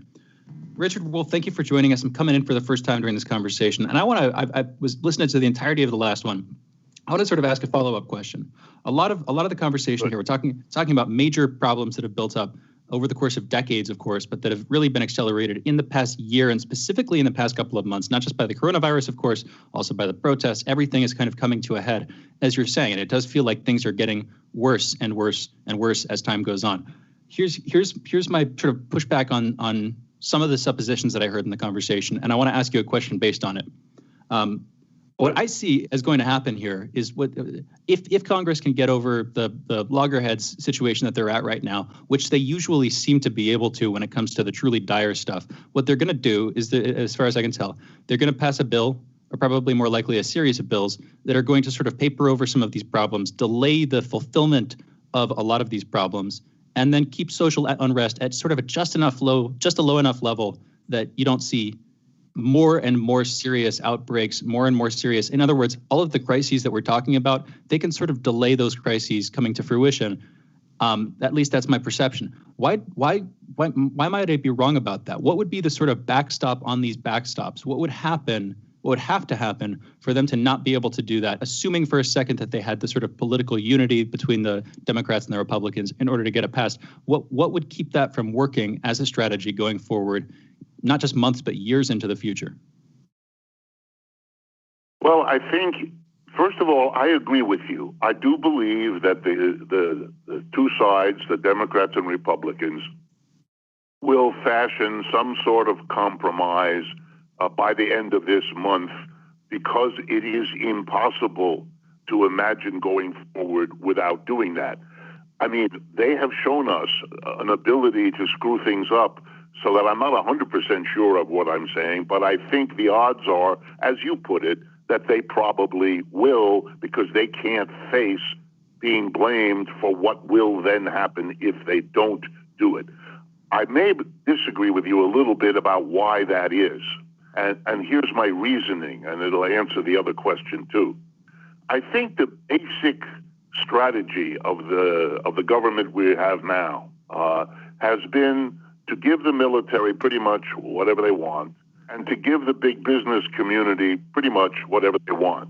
The military keep getting more in budget allocations than they request, and we gave the business community the biggest tax cut in history in December of 2017. So they're happy with Mr. Trump, more or less, and with his government, and they're not the problem. However, they would become the problem if you have the disintegration of our society in the streets. If you replicated in New York and Chicago and Boston and so forth what we have been witnessing in Portland, Oregon, then both the military, who do not want to be drawn into civil conflict, and the business community, who do not want to see the economy undermined by that level of civil conflict and unrest, they would then change their attitude towards Mr. Trump and his government, and he would be gone in the twinkle of an eye. The way to understand that is to remember 10 days ago when he proposed having ICE not renew the visas of students, foreign students in American universities. Overnight, Harvard, Yale, Berkeley, Chicago, all the great universities of the United States band together, hired the best lawyers in the country, told him that they would go on the warpath against him, and within 24 hours, he dropped that idea like a child touching a hot stove. So he knows what the limits are of where he can go, and civil unrest is clearly on the other side of where he can go, and he will not do that because it would be his own political self-destruction. However, you leave open a space, and I want to jump in there. This is all the way everybody calculates, but history is full of blunders. History is full of moments when the calculation was faulty in one way or another, or anxiety or fear or hysteria stepped in. We're on the way to getting ourselves into that kind of danger in the relationship between the United States and China. But we're even further along domestically here in getting ourselves to that. When the mayor of Philadelphia says, as he did, or as she did, I don't remember the gender of the mayor, yesterday, that they don't want federal troops, because Mr. Trump mentioned Philadelphia, and that if federal troops arrive in Philadelphia, the Philadelphia police will arrest them. That's the end of our society. That is the level of conflict way beyond what we have ever seen in a long, long time, to say the least. And my guess is that the great risk is that in his desperation as leader, Mr. Trump I'm speaking of, or in somebody else, some other player's miscalculation, we will set in motion something that will explode because we have let things get even as far as they have now. Let's leave on a hopeful note.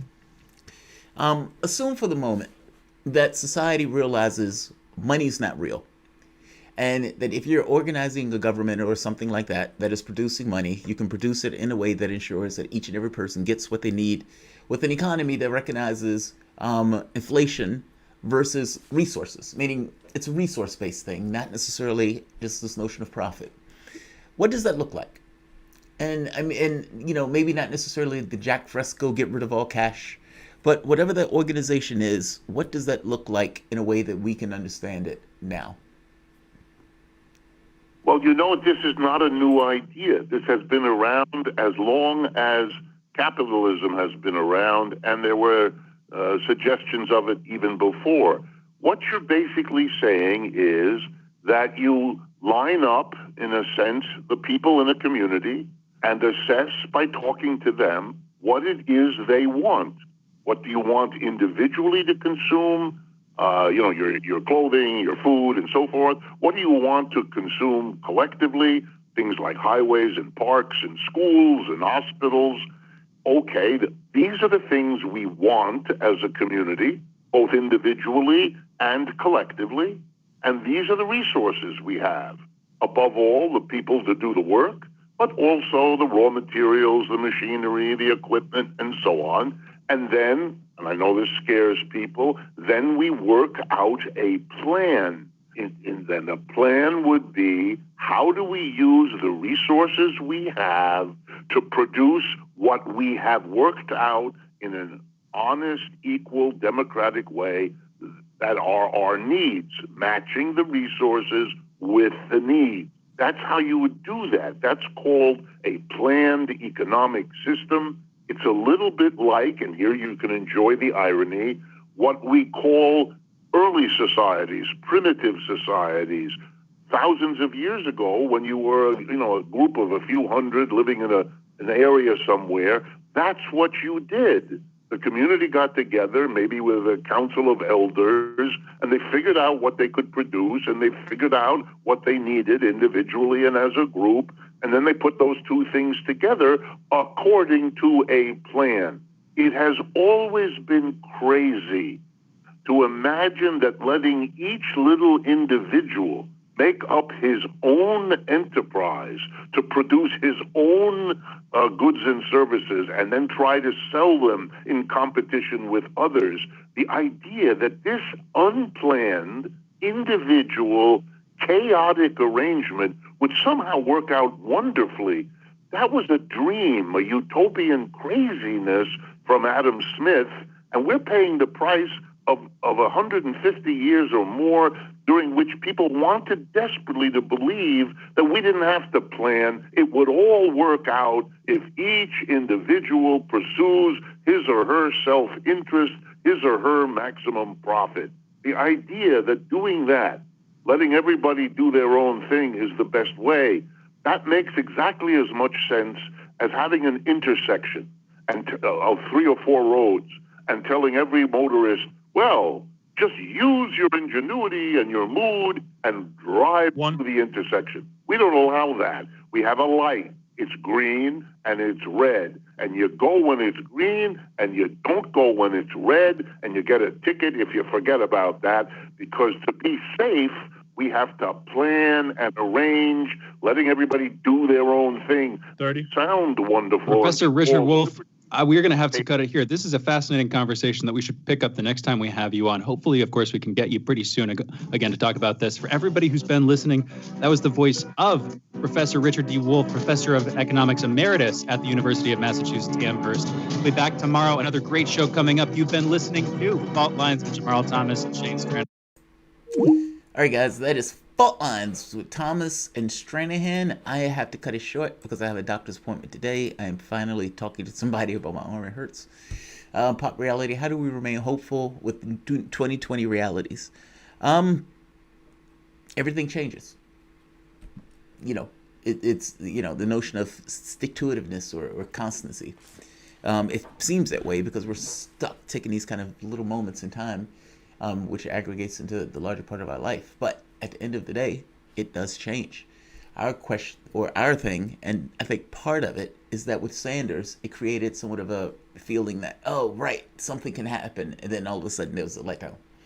But I don't know. 2020 has been bananas, and I would imagine it may continue to be so. So, like, share,